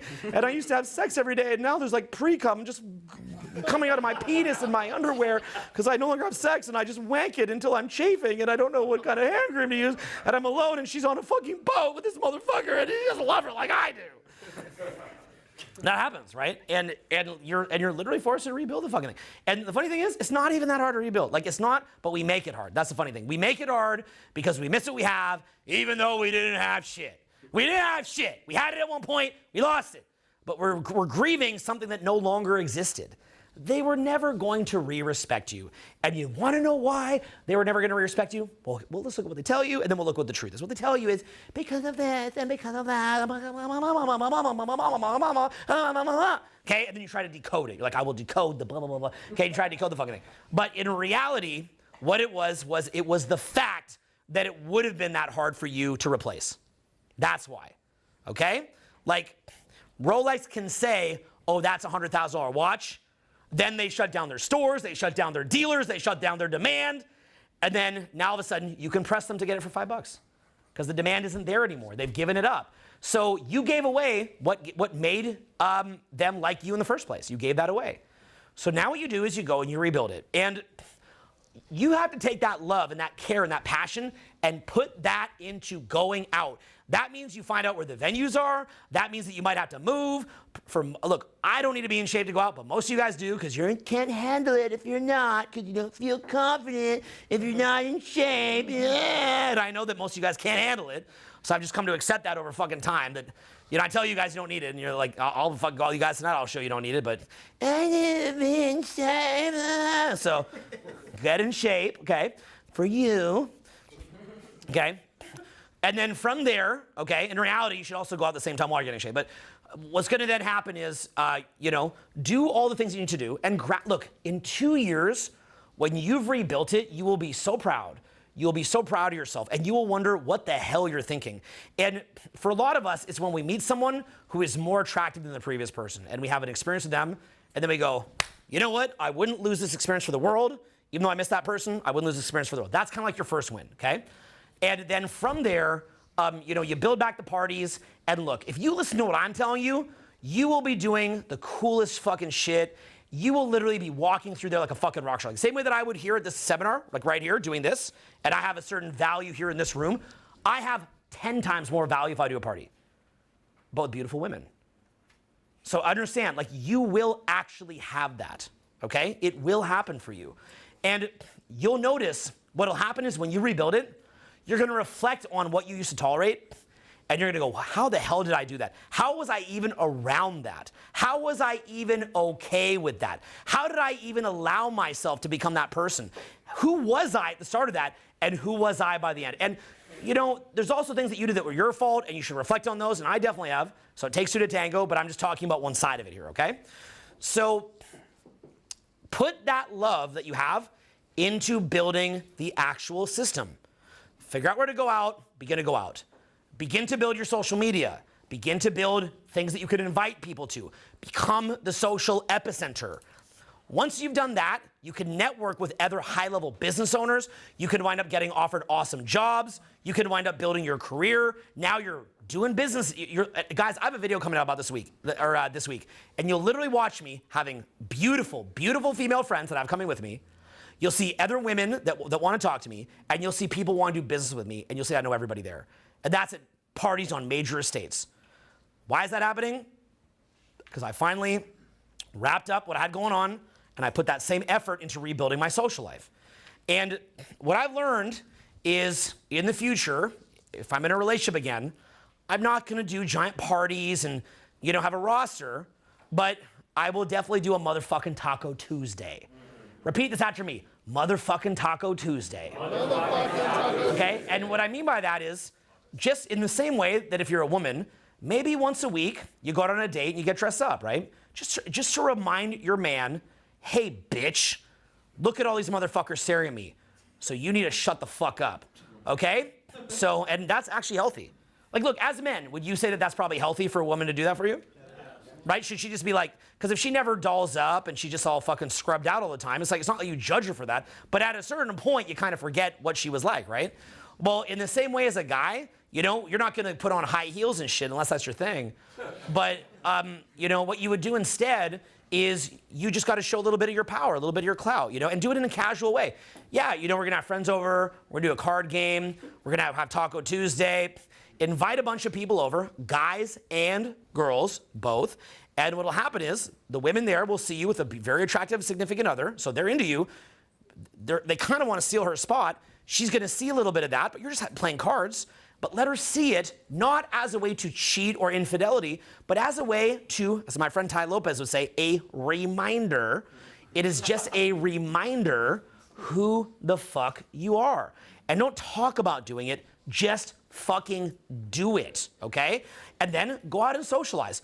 Do not allow your social skills to go to shit, okay? It will fuck you in ways that you don't understand. Do not allow your social skills to go to shit. It will fuck you because your partner will be getting approached, but you are the proactive person in that equation. You probably stopped doing it, right? It will fuck you. So make sure that you maintain your fucking social skills. Make sure that you maintain your social network. My buddy, his wife had him delete his Facebook. He used to do some of the best parties in LA. His wife like, delete your Facebook. This is way back in the day, like MySpace, Facebook, all this stuff. He deleted his Facebook, right? And man, fuck did she take him to cleaners and divorce. Holy shit. She took him to the motherfucking cleaners, okay? And by the way, I was the best man at that wedding. And man, was that wedding cute. Oh, it was cute. Oh, it's cute. It's cute. Right? He took her to, thanks, bro. He took her to 100 countries. And then on the 100th country, I paid for all this, by the way. And then on the 100th country, yeah, someone I was partnered with, 100th country, got a ring. I bought that ring too. Got his ring out, 65K. 65K. It's all in days work, boys. 65K ring, private fucking island, turned over. Baby, I love you. I want to spend the rest of my life with you. What woman would not say yes to that? Private island, 100th country, the 65K ring. Come on, you guys can take a fucking Cracker Jack ring. Who's not going to take a 65K ring, right? So, the ring, right? The wedding, the dancing, the fun. I love you. Oh, right? All this shit, right? Making love on your honeymoon. We're going to be together forever. That wedding doesn't mean shit because the institution of marriage is not respected. Right? There's no longer a social pressure there. Marriage is going to come back, I think, someday, but it'll be in a different form. And you know why it's going to come back in a different form? Because women now make more money than men. Okay? So, and women are going to start getting fleeced and divorces. And so you're going to see them go, no, wait, no. We're ready to not do that deal any further. And they have collectivized in men heaven, so that'll wind up happening. So as a result of that, he got fleeced. And, they never had any kids. He could have never known her, but he still pays her after for many years to come, even though he could have never known her. She was a bartender before, right? She gave up her bartending job to support him. By the end of it, I don't love you, you don't love me, blah, blah, blah, blah, blah, blah, blah, blah. And you know what's funny about it? I remember we used to go out in Vegas, right? And we used to have fun. I remember she'd call him on the phone and go, you're not allowed to go out in Vegas with your friends, right? That guy was not even allowed to own a pair of shoes that get him in the club. He was only allowed to wear New Balance shoes, okay? That guy was not even allowed to get a pair of tweezers to pluck his nose hairs. This is the truth. And I love the look on your face. And literally, she's like, that? She's like, why didn't I think of that? So, my ex. So, yeah, because anything that would, and she would accuse him, like, we had this old secretary that was like a bridge troll. And he would literally accuse him of banging the bridge troll. Every chance she got, you're banging the bridge troll! And yeah. And I'm like, man, come on, bro. Ain't nobody banging the bridge troll. Stop it. Stop it. That's like some interspecies shit. Stop. I'm just kidding. And, you know, like, he's not banging the bridge troll. He gave you his ring, his countries, his shoes, his tweezers. He gave you his tweezers. He's not banging the bridge troll. He's too low level for the bridge troll after your hack job. So, okay? So what happened was, like, he gave up what made him attractive. And then in the end, she couldn't get pregnant. She was an older girl. She couldn't get pregnant, so they paid. Oh, I paid for this too, by the way. So the guy I was partnered with. So she paid, because he just got fucking bull. He got so whack with his work, he's useless. So what happened was, I think they paid, it was, I don't know, a couple $100K to make these like zygotes, right? It's like, notice like the reality tunnel of insanity that we're traveling through now, right? It's like this tunnel that was created, like spit out of thin air like Merlin, like this. And now we're just like, all right, we're going down the reality tunnel of no tweezers, no shoes, and $100,000 zygotes. Let's go. You know, right? And just going down this like reality tunnel of insanity. That's what happens when you lose your power. I had people in business that did this to me. I've been in relationships where they do this to you. They take you down this like they just baby step you into this reality tunnel of such nonsense that by the end of it, you're like, okay, baby, the zygotes, the shoes, the tweezers, the love, the care. What do you need to be 5% as good as when we met and when I was not exclusive? Right? And I remember she said to him, I can't have a baby with you with my, because it was like her egg hybridized with his sperm that they would get a surrogate for and pay all this money. Like, he's literally going that. This guy even had skills with dating prior to this. And he's gone so far down the rabbit hole of this that it's like, baby, he's like, baby, let's use the zygote for the surrogate, right? And again, we'll go make Owen pay. And I'm like, sure, bro, whatever. I love you, bro. I'll do it. And the thing is, she told him, no, you can't do the zygote impregnation until you have an extra $500K in my bank account to give me a feeling of security because I'm not to raise this kid. Now, compare this to someone who loves the guy who like met him that night and goes raw dog, which happens all the time, right? Like, if someone's really into the guy, you know, say they're really into the guy, they just forget to use a condom, like that shit'll happen like it's nothing.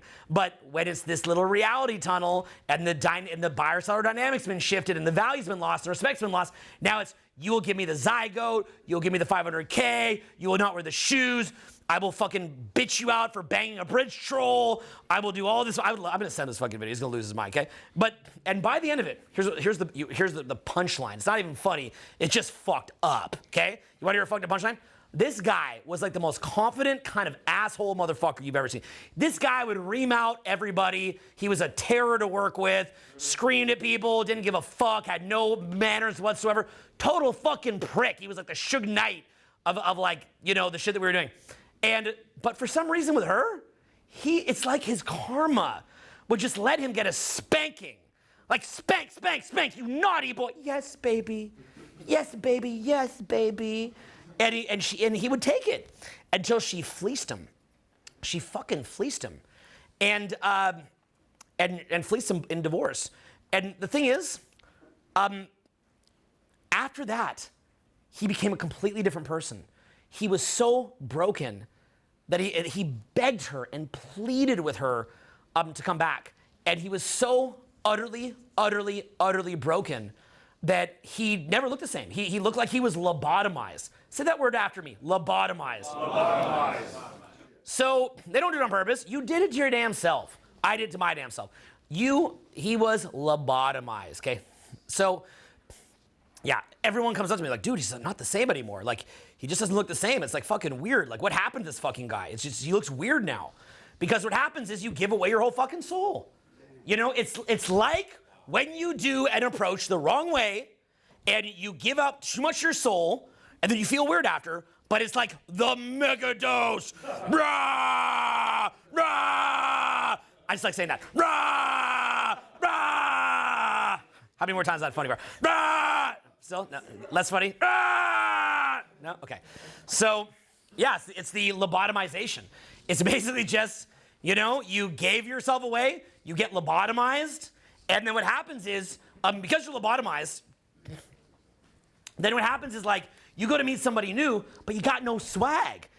Because you're this emptied out husk, lobotomized chump who's like, love me, nah, love me, nah, love me, nah. Are you so-and-so? Like named your ex, like say it was Sarah. Are you Sarah? Nah, right? Like you're just trying to replace. So they don't like you. They ain't having it. It's drug addict behavior. Again, addiction is when previously you had many areas that supplied you happiness and fulfillment and emotional equilibrium and emotional regulation and fulfillment, and it fed your soul.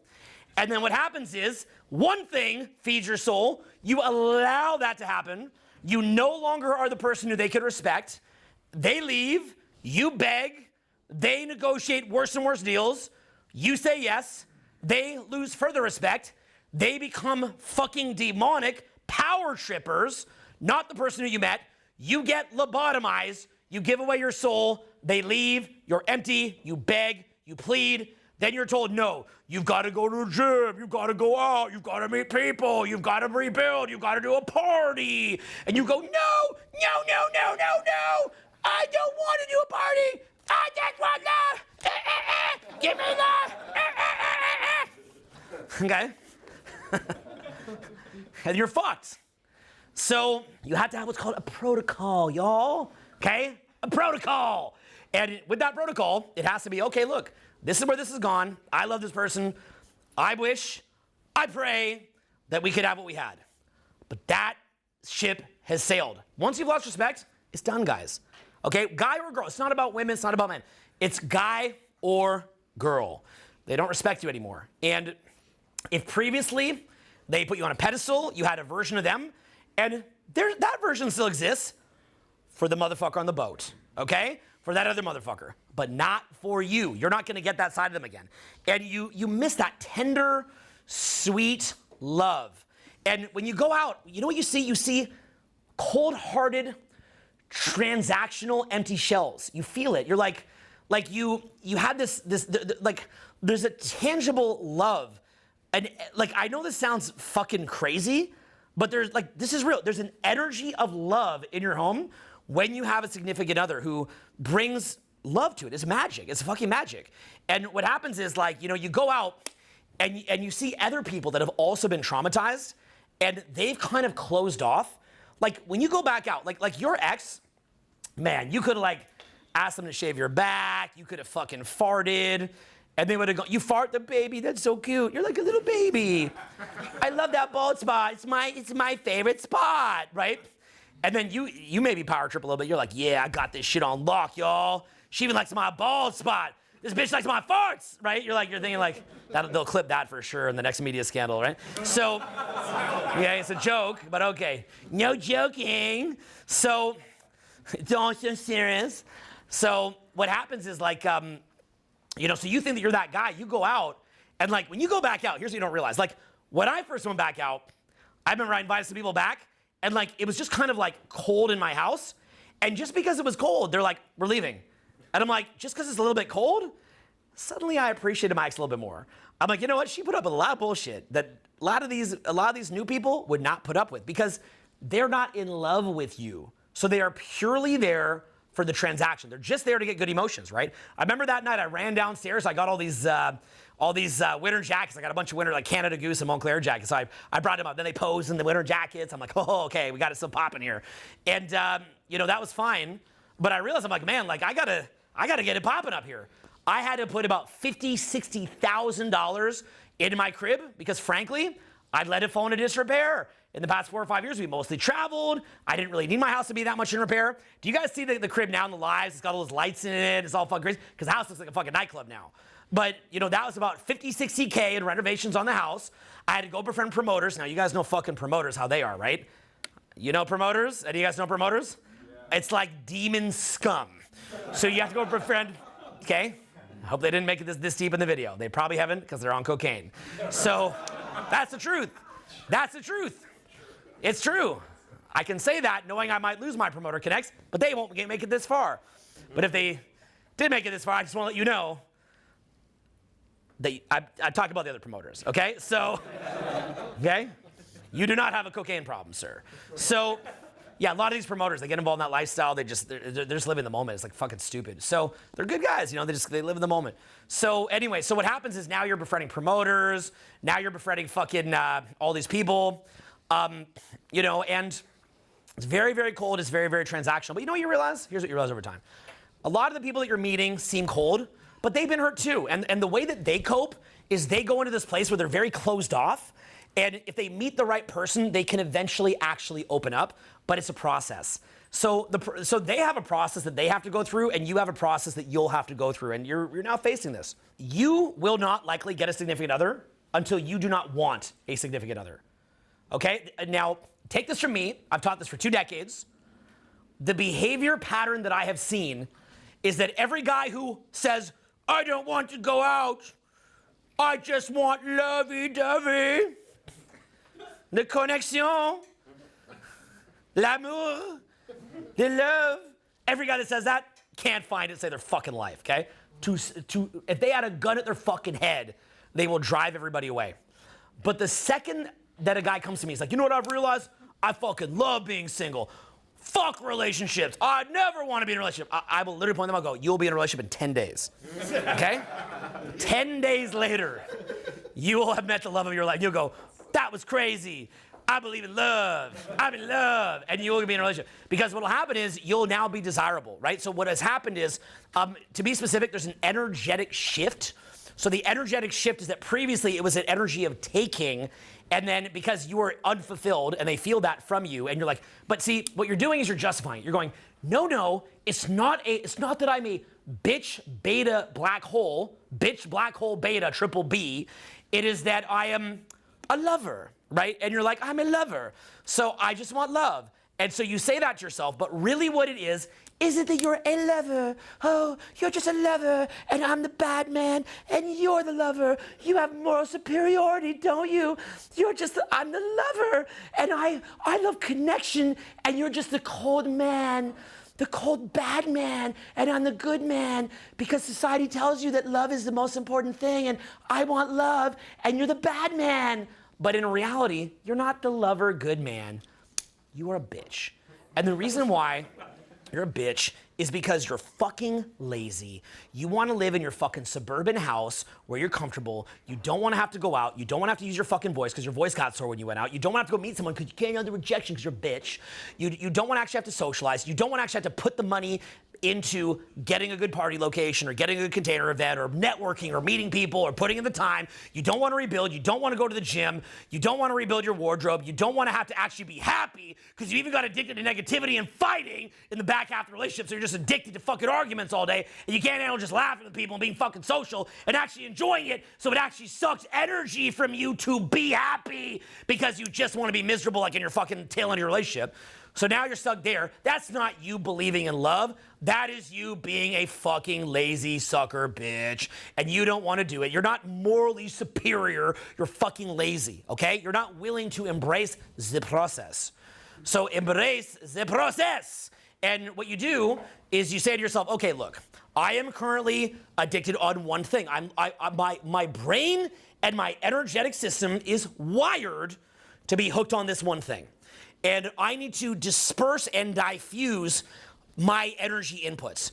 So that's where, simple examples, and maybe if I put this out on video, I'll decide later, this might be a little too crazy, a little too hot for the current era, we'll decide later. Maybe do it, maybe not, but what you do is, you do a beach party as an example. You know, you go, you meet a bunch of female friends, and guess what, guys? You gotta put in time with those female friends. They're not just gonna be your female friends. You don't go, you're my female friend. I'm fucking lazy, but just follow me around. Doesn't work like that. You gotta put in time, spend time, get to know them, right? So you make a bunch of female friends. You make some cool guy friends, guys that actually have a little bit of swagger, guys with a little bit of fun, that don't annoy the girls. And then, you know, you put a party on and again, costs money.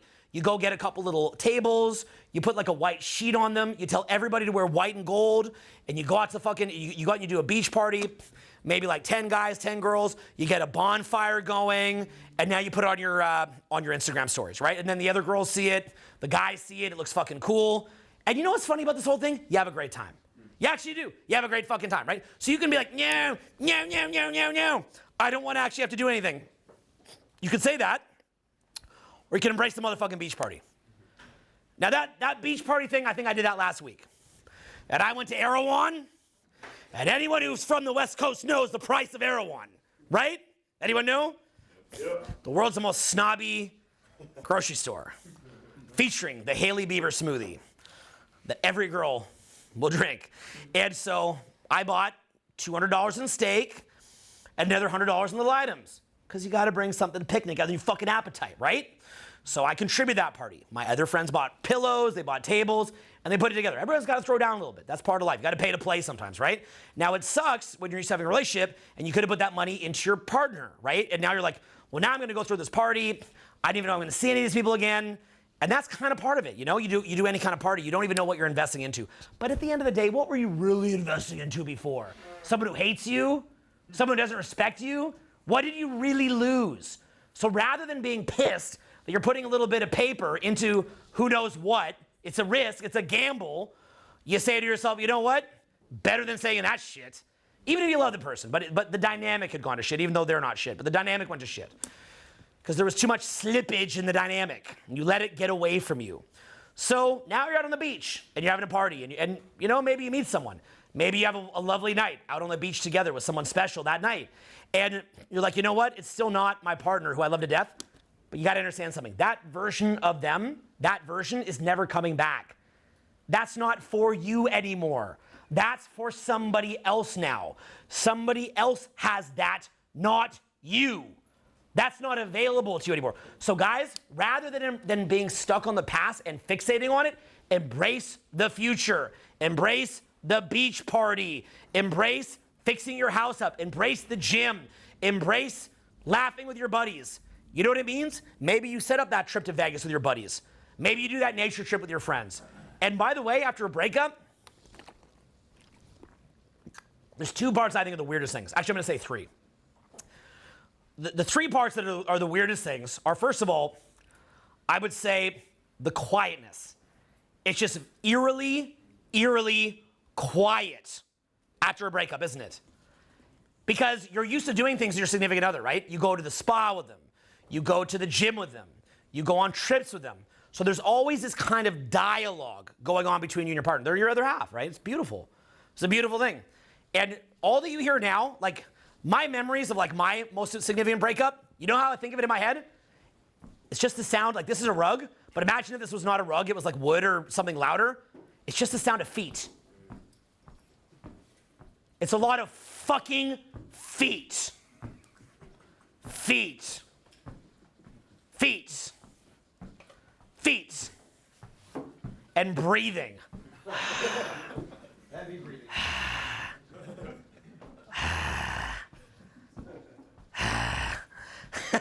That's how I breathe out of my breakup, y'all. Okay, why? Because you're alone. You're fucking alone. You're just like, before you're like, oh, what do you think of this? Oh, no way. Oh, cool. No, yeah, cool, yeah. You know all that shit, right? Where are they now? They're gone. Some other dick up in them. Some other cream pie up in them. It ain't you, baby. It's for somebody else now. Not you, okay? There's Hodge twins. They help guys get over breakups. They go, she getting nuts. And they go, all kinds of nuts, right? It's like a way to help guys, get over it. They go, all kinds of nuts, like all this. After you watch it, you're like, I'm done, right? So, yeah, they get you thinking like they get to move on. It's like the most brutal move on business. You guys ever seen these videos of Hodge twins? Man, you cannot help but to move on when you listen to this. They get you to imagine your girlfriend getting pumped with cream pies. Yeah, anyway, okay, we'll just watch it. So, yeah, you're like, I'm over it. So, no, but it's like, it's very fucking quiet, you know? It's like you used to talk, laugh. You had a human warm body on you, hugging you, kissing you, stroking you, talking to you, validating you, joking with you, talking to you, joking with you. So that's being a fucking cunt, joking with you, you know, right? And then it's just like this loop. And all of a sudden, you're like, I didn't even take the cunt back. I'm just a little lonely. This is fucking weird. You know, you just sit at the spa. You're like, hey, baby. Hey, baby. Baby? And like, then you think to yourself, like, she's back somewhere else going, and it's not you, right? You're like, how did this happen? My baby, how did it happen? And, you know, and what happens is you wish that you could meet somebody else as broken as you and you just fucking fix each other and just sub each other out and just have the problem go away. So it's a lot of quietness. That's the first one. That's the first one that hits you is the quietness. The second one that's going to hit you is the lack of love in the house, right? There's like a tangible, magical potion of love that's in your house. And you probably took it for granted a little bit when you're in it. And they pull it away. That goes with them. And you know what your house feels like? A fucking DMV or hospital. You know what I'm saying? It feels like a fucking DMV or a fucking hospital. It's fucking weird, dude. You sit in your house by yourself, you're like, hey, Mr. House. What's up, Mr. House? It's just me and you. I'm finally free. I can jerk off to whatever fucking bottle of hand cream I want. Yeah, right? And you just go through your fucking house and you go, hey, and then the house goes, like that, like it vibrates, you know, like a little echo in your fucking house. And you're just alone, right? So it's the energy. So first one is quiet. The second one is the love potion's gone. The third one is you're used to having sex every day without a condom. Now you've got to masturbate furiously every day. Perhaps some pictures of your ex. You know, right? Who you know is fucking some other dude. But you can only come to her. Now, funny enough, when you're together, you couldn't wait for her to fucking go on vacation so you could load up that Pornhub. But for some reason, when she dumped you, now you can only jerk off to her. The irony. Talk about being put in your place. I have been put in my place. So I had to laugh, you know? Hey, you know, someday, what did David Chappelle say? He's like, sometimes you're in somebody else's movie. What is it? What did he say at the end of that one? Sometimes, what is the dreamer? Sometimes you're in somebody else's dream. You know, right? Sometimes you're somebody else's dream, baby. You know, right? Imagine how happy she'd be knowing that you're just crying, jerking off to her. It's like, man, I love you. Oh, the pleasure, the redemption, the satisfaction. So that's where you're at. So now, basically, it's just this combination of like breathing, stepping, quiet, hospital room, and jerking off in tears. Okay? That's you with your newfound freedom. Yes. Fuck yeah, baby. All right, got to start somewhere, okay? That's day one. Okay? It's day one. We're back in the fight. Let's go. Wank to that fucking picture of that ex. Embrace those steps, that breathing. Look at your sterile ass fucking house and wank it. Tug, tug, tug, tug, tug. Fight, fight, fight. Tug, tug, tug. Fight, fight, fight. Tug, tug. Okay? Shoot that load on your stomach. Wipe that shit off and do it again. Let's go. Okay? Come on, let's see those tears. One more tear out. Get it out. Get it out. Get it out. Get it out. Nah, this didn't happen to me. I hope she sees it. She'll laugh. Anyway, so, right? So, yeah, so I mean, that's kind of where you're at, right? And because you allowed it to get to that point. You allowed yourself to be steered there through failure of shit testing and fucking caving and blah, blah, blah, blah, blah. Okay? So you let yourself get there. That's where you are. Congrats, okay? But if you were to get a video of that, I should have, why the fuck did I not video this shit? Because if you would have seen me running the hottest fucking party in Los Angeles the other night, man, that shit would look pimp.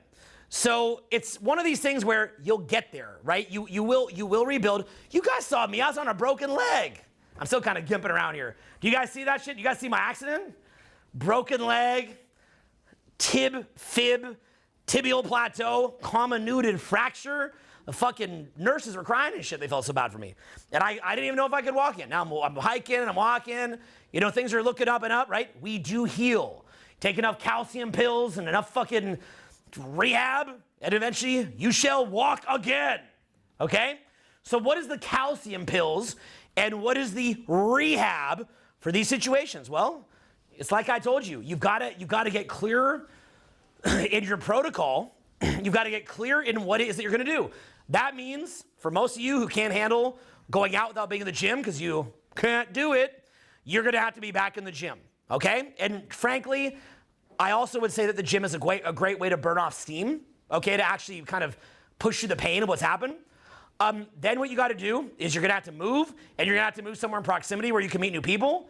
You're going to have to set up your place to do dinner parties, set up your place to do, if you want to do a rager, you've got to know how to do that. You've got to execute it carefully, not wind up yourself in some hot water, but do it right, okay? IDing at the door, proper bartenders to make sure no one gets overserved, all that kind of stuff. You got to be smart, legal, and on the up and up about it, okay?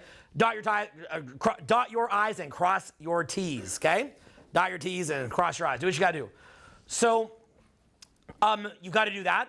You've got to go re-befriend a bunch of cool people to go out with. You've got to find out where to go. You got to start enjoying your life again. You got to start walking down the street and enjoying the fucking roses. You've got to be at the point where, and you go, there's a tree. There's a cool building. And you've got to actually enjoy it and train yourself to do it without having to always be talking to somebody. They may wind up jumping in with someone new right away because they couldn't go through that quiet, and that's fine. That's fine. Everybody's where they're at. But if you decide to take this journey, you embrace that quiet. It's quiet, it sucks, but you are not winding up permanently lobotomized. Okay? Like my buddy. Okay? You're not going to wind up permanently lobotomized. And you got to say, I ain't going out like that. This is not going to be me. I'm not going out like that. And the problem is, the older that you get, the harder that it is to go back out. And you see other people that are younger going back out, and you go, I can't do it. It's too hard. I just want this problem to go away, and so on and so forth. And that shit ain't going away, okay? The flip side of it that is good is you will have experiences that you would have never had, okay? You'll have experiences that you would have never had. You'll probably wind up messing it up with a bunch of new people because you'll wind up with somebody new and you'll fuck that up because you're still needy, you're still not healed. You'll wind up, the next person, you're going to vent about your ex 24/7. You're going to vent. They did this, they did that, fuck this shit, fuck that. And so the person's like, okay, you're fucking crazy. Good, but right? And they seem to be listening at first, and then over time, you just realize you've been a fucking moron. And I did a bit of it, and a bunch of my friends have done it. And my friends will do this, and I'll be like, you got to shut the fuck up. And they're like, no, she says she likes hearing about my ex. Right? She says she likes it. No, bro, she likes you, and she's tolerating it. You need to shut the fuck up now. But you can't help it because you're looping, right? And you'll fuck that up, and then you're looping on it, and so on and so forth. And you'll probably fuck up 4 or 5 of them. And then guess what'll happen? You'll be at the place where I'm pretty much at now, where you don't even want a relationship because you're having too much fun. Because what happens is you wind up putting so much time into building the machine and the mentalities and the inner fortitude and the behaviors and the infrastructure and the places to go and the fun and the charisma and all that stuff. You rebuild it to the point that you're not easy to get anymore. And what do you become like? What do you become like? The shit that's in demand. The shit that gets treated properly, the shit that is rare, the shit that has value because you don't just get it and because other people get told no. And you've told people no, and that gets around. And then word gets around, if you're known in your area, of, oh, who's gonna get him? And you become kind of like that guy in demand. And then they're kind of curious who's gonna get you. And then what happens is now you got too many options. And then you kind of start being like, what the, and what happens is then you look back at your previous life, you're like, what the fuck was I doing? What the fuck was that? Who the fuck didn't tell me what I was doing? You look at your friends like, you let me do this shit? You let me do this shit? What the fuck, bro? I thought we're homies, right? And they're like, you look lobotomized, bro. You look like you had your fucking soul ripped out of your body. And you come back, you'll bounce back. And I think the big thing is that once you come back from that, here's the main key. You've now built the protocol of what to do in these situations, which can be very complicated for a man. So you've rebuilt the protocol. You know what to do. But here's the funny thing, okay? What do you think is going to make your next relationship more safe? Reading another version of John Gray, Men Are From Mars, Women Are From Venus, marriage counseling, or actually having a backbone? Look, those other things help too, right? It's not all backbone. But it's having a fucking backbone. The reason that they lost respect was because it was that hard for you to rebuild that process. Now, do you want to know the sad truth of this? I'm kind of fucking with y'all right now. You want to know why I'm fucking with you guys right now? Because I know that many of you in this room have not even built that process even once. You guys didn't give up a roster because you never had one. I'm fucking with you. Yes, be quiet and shame. So, You never even had it. You never even got far enough to have your head kicked in. Right? Right. How many of you guys in here have truly built the machine that I'm even talking about in the first place, let alone having to rebuild it? Put your hands up. Look at that shit. Small handful of people. Now, for those of you guys that have built it, how awesome is it when you built it? It's really awesome. Like you said, I didn't want a girlfriend, and that's when I met the perfect girl when I didn't want one. And I didn't even expect to get one, but I just met a girl that was so perfect. She had everything I was looking for. Nice. Did she destroy you later? Yeah. Of course she did. Okay. All right. You built it? How awesome was it when you built it? 7 girls throughout the week. So Monday, Tuesday, Wednesday, Thursday, Friday. Monday, Wednesday, Tuesday. Yeah. Fucking please. Yeah. Please. Yeah. And was it easy to meet someone new? Fuck dog food for a year. Yeah. Awesome. I didn't know what the hell you just said, but it sounds awesome. Okay. So, dog food? You go from steak to fucking Oh, yeah. Okay. steak to dog food for a year. Yeah. I still don't know, but yeah. So, do you guys know? But I just know you're cool. Now, next time I don't know what I'm saying, I'm just going to go, dog food. So, yeah. Yeah, who else has actually built it out where you have a great social life? Okay, what's it like? Tell them. It's awesome. With my current girlfriend, I was dating 2 other girls. Well, she was one of them, and I ended up choosing her as my significant other I have currently today. But how fun was it when you were single prior to that? Oh, it was great. Yeah, it was. You didn't sound like you liked that much. It was great. Okay, yeah. Great. It was Okay, fun. all right. It was a good time. Okay, nice. Who else has actually built it out? Proper. Anybody? Yeah, how was it? Absolutely incredible. Rotation of 4 girls, Ah. parties. I give it up for this beautiful girl who I thought was so amazing. Kicks my head in, and then it feels like eating a sandwich out of plastic bag after eating a steak. Yeah. Go out for a year. Yeah. Yeah. Yeah, lobotomized, right? Yeah. Did you get lobotomized? Yeah. Me too, bro.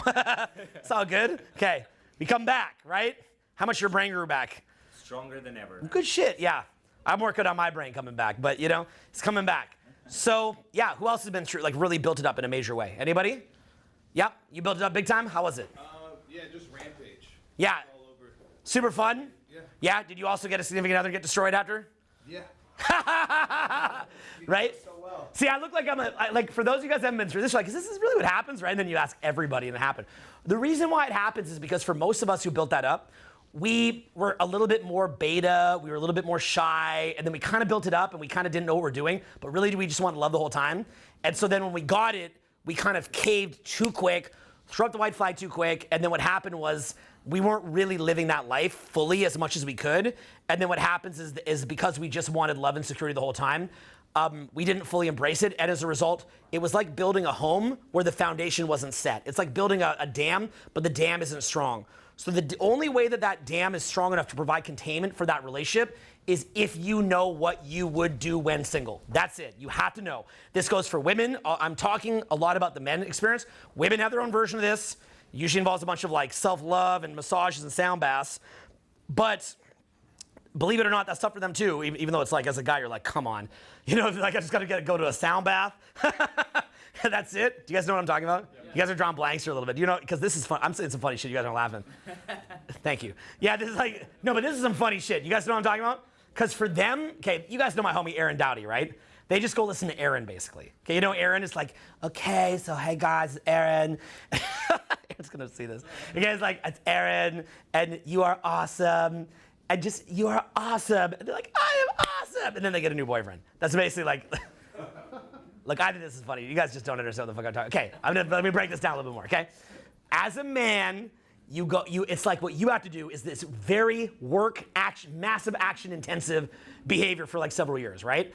And it's very, very difficult. It involves brutal, vicious rejection and hell. But for a lot of girls, what they go through is like they just have to like get their inner radiance back. So it's like, you are a beautiful princess. You're a beautiful princess. No, you're a beautiful princess. I am a beautiful princess. Ah! And that's like basically what they do. And then they go to like the sound bath and they like cry. They're like, it's okay, baby. And they're like, I'm going to sound bath. I'm going to have a release so I can get back my inner radiance and I can attract and manifest a guy. I'm going to manifest. Right? Do we get to manifest? What the fuck do we manifest? A fucking hand cream. So, so it's like, I'm going to manifest, right? And then they get their inner radiance back. Like, I just realized that when I have my radiance back, I go out and I'm manifesting everything. I manifest a private plane and I manifest money and I got this new purse and I can manifest The manifest and I went to Costa Rica. Yeah, anyway. Love you, bro, okay? All right. If you know, you know. So that's basically kind of what happens, okay? So you have to get back your inner radiance and all this other shit. So, but basically what happens is, but you know what? It's tough for them too. It is. It's when they're traumatized and they're hurt, and they're kind of this gaping, energetic, vicious, like this wound. It is tough for them to get that. So everybody has their path and what's, a struggle for them. So it's real, but it's just kind of like it is what it is. So yeah, you get it back, guys. Okay, you will get it back. But this was also sometimes I have a hidden lesson contained within it, which is that for a lot of y'all, you haven't even got your first one.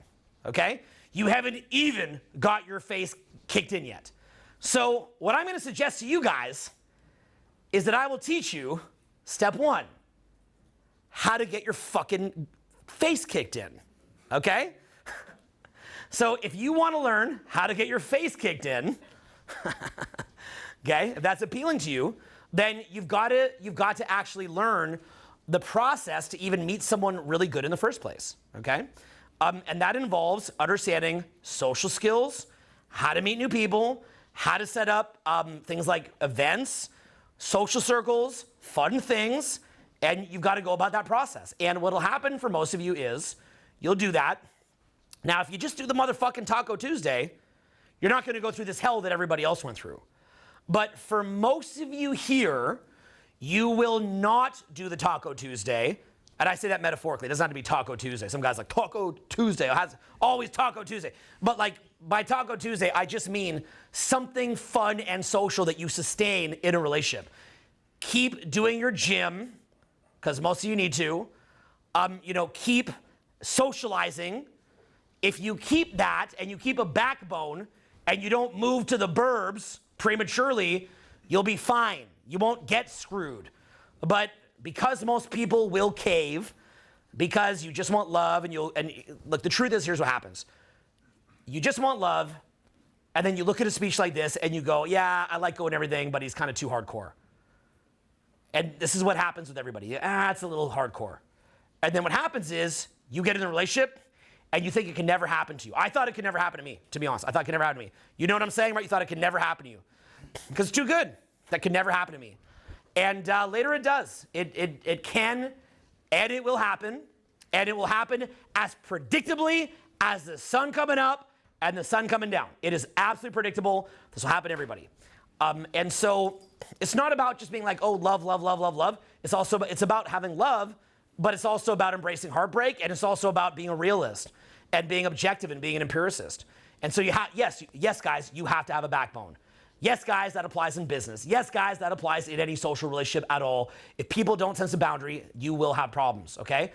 And a boundary has to be real, and a boundary cannot be fake. And if the boundary is fake, it will eventually be exposed to be fake. And the only way that you have a real boundary is if you do have the capacity to meet somebody else. And for most of you, you can't even meet your first person yet. But certainly once you do, you can't meet your second, you can't meet your third, and that's that. So even if in your current stagnant wanker lifestyle, you finally met somebody, you catch my joke, okay? I just lace that in there. In the current wanky time lifestyle, if you finally met somebody, you wouldn't really have them because you didn't properly build it out. So I would say to every single one of you in here to make a commitment to learning social skills. Learn the damn social skills, guys. Now, how do you think I learned how to free associate and just talk shit like this? Where did I learn that from? How did I learn this? Was it just me doing public speaking? Where did I learn to be free associative and crack little dumb jokes and all that stuff that's valuable when you go out? Where did I learn that? Going out, right? Where did I learn how to project my voice? I'm not using speakers right now. Where did I learn that? Going out, right? So, where did I learn how to control my state? Yeah, you're like, is that thing you talk about with the going out again? Okay. I heard about this going out thing. Right? Okay. I learned going out teaches you state control. It teaches you emotional regulation. It teaches you how to meet new people. It teaches you communication skills. It teaches you skills that are translatable and that are high return on investment. So for me, working on social skills, I've used that to train high-paid business executives to communicate with their staff or to communicate on their own social media. I've trained people to be an ambassador for their brand.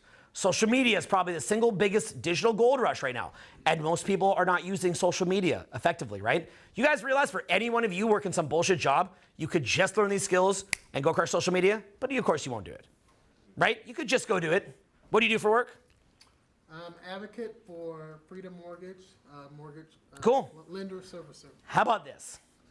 Advocate for whatever the fuck that was, or get paid millions of dollars to be an idiot like me.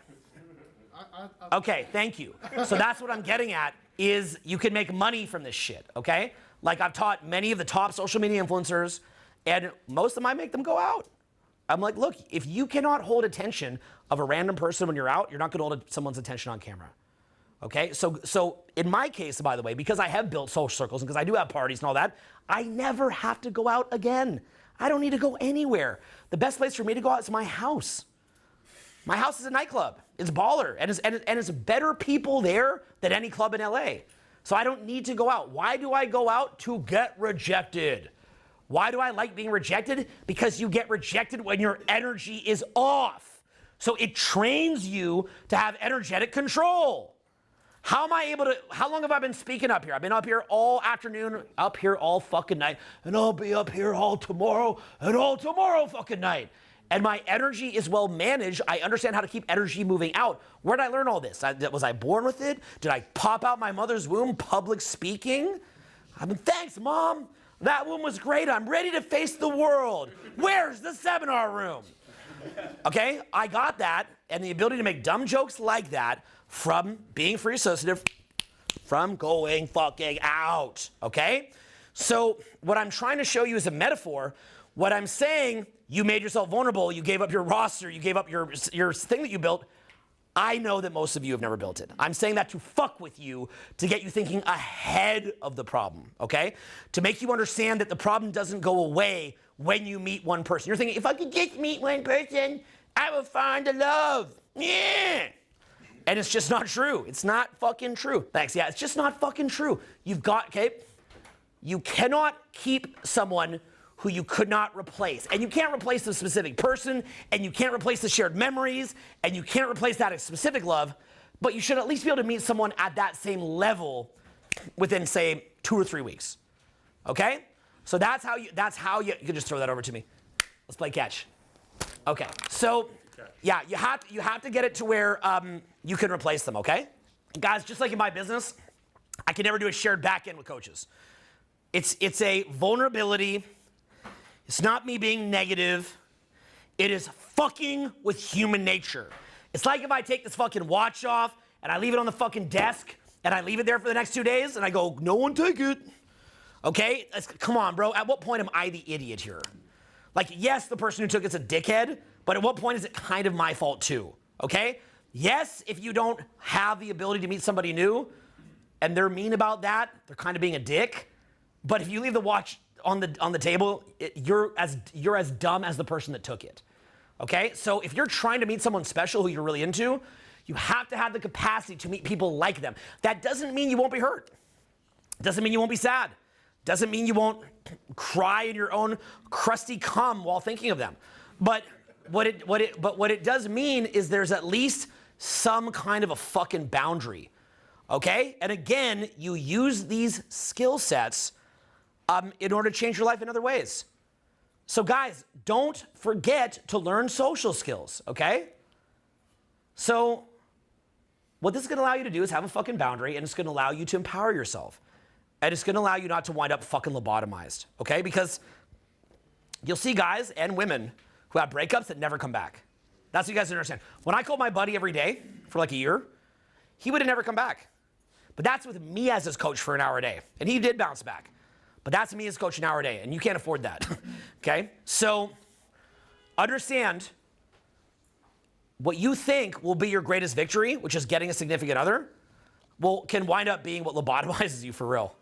Like that shit can mess you up, okay? You're bringing something into your inner ecosystem that can leave you demolished, absolutely demolished. years of your life spent feeling gutted out because all that beautiful reception of good energy from many sources now got put on one source, and then it got taken away. So you're literally the equivalent of an ex-heroin junkie from that relationship. It's rough, okay? But even in saying that, many of you now haven't even set that up, right? Many of you now have not even set up those ecosystems to find fulfillment and joy in many different areas. Do you remember the speech from earlier where I talked about real fulfillment? A lot of that came from this. That was a more inspirational speech. This is more of a crass, idiotic speech. Quite different speeches, aren't they? I like to do different speeches. For anyone who just got here, you should have seen the earlier speech. So, all right? That was a more inspiring speech. But this is just meant to be a little bit more fun. But basically, it's just me kind of shooting the shit and piping off. And what I would tell you is, it can really fuck you up, but it can also be something that empowers you. And I really believe that everybody has to go through a horrific, horrific breakup. Everybody has to learn what it feels like to have their boundaries pushed too far. Everybody has to see what it feels like to become someone who you don't recognize. That process that you're going through, if someone is watching it now, if you're going through it now, I've been through it. Many people in this room have been through it. Some of you got to go through your first one. But it's actually a more beautiful thing that you think if it's handled the right way. I wouldn't change it. Okay, what happened, I wouldn't change it. That doesn't mean that the person wasn't awesome, you don't miss them, but I wouldn't change it, okay? Because what it forces you to do, it forces you to do things you never would have done to improve yourself. It's much like entrepreneurship, right? Where, like, a lot of my progress in entrepreneurship, like even learning how to public speak for this many hours came out of recession. When we were in an economic recession in 2008, I had to learn how to run events this long, right? So things that you would have never signed up for wind up being the most important things in your life. And I think what you'll find is, like, going through something like this could be the most important thing in your life, okay? It really could be a beautiful thing. So I'm gonna answer some questions, but I hope that leaves you with an empowering message or some direction that, you go through something tough, it can actually be very beautiful. But you have to recognize, you have to have that point where, again, the bronze, silver, gold, platinum plan. You have to recognize where those boundaries are. And you have to recognize, well, when I'm making myself vulnerable to someone, and that's not working, and they're not a receiver of that value, they're not a storage of that value, it's just pouring into a leaking bucket, and it's shifting the dynamic in a fucked up way, I have a very specific process that I understand what to shift that love and that attention into, and when I do, I can empower myself. And I'll wish them the best, and I'll love them, but I can empower myself too. Okay? Does that make sense, guys? Thank you very much. I appreciate it.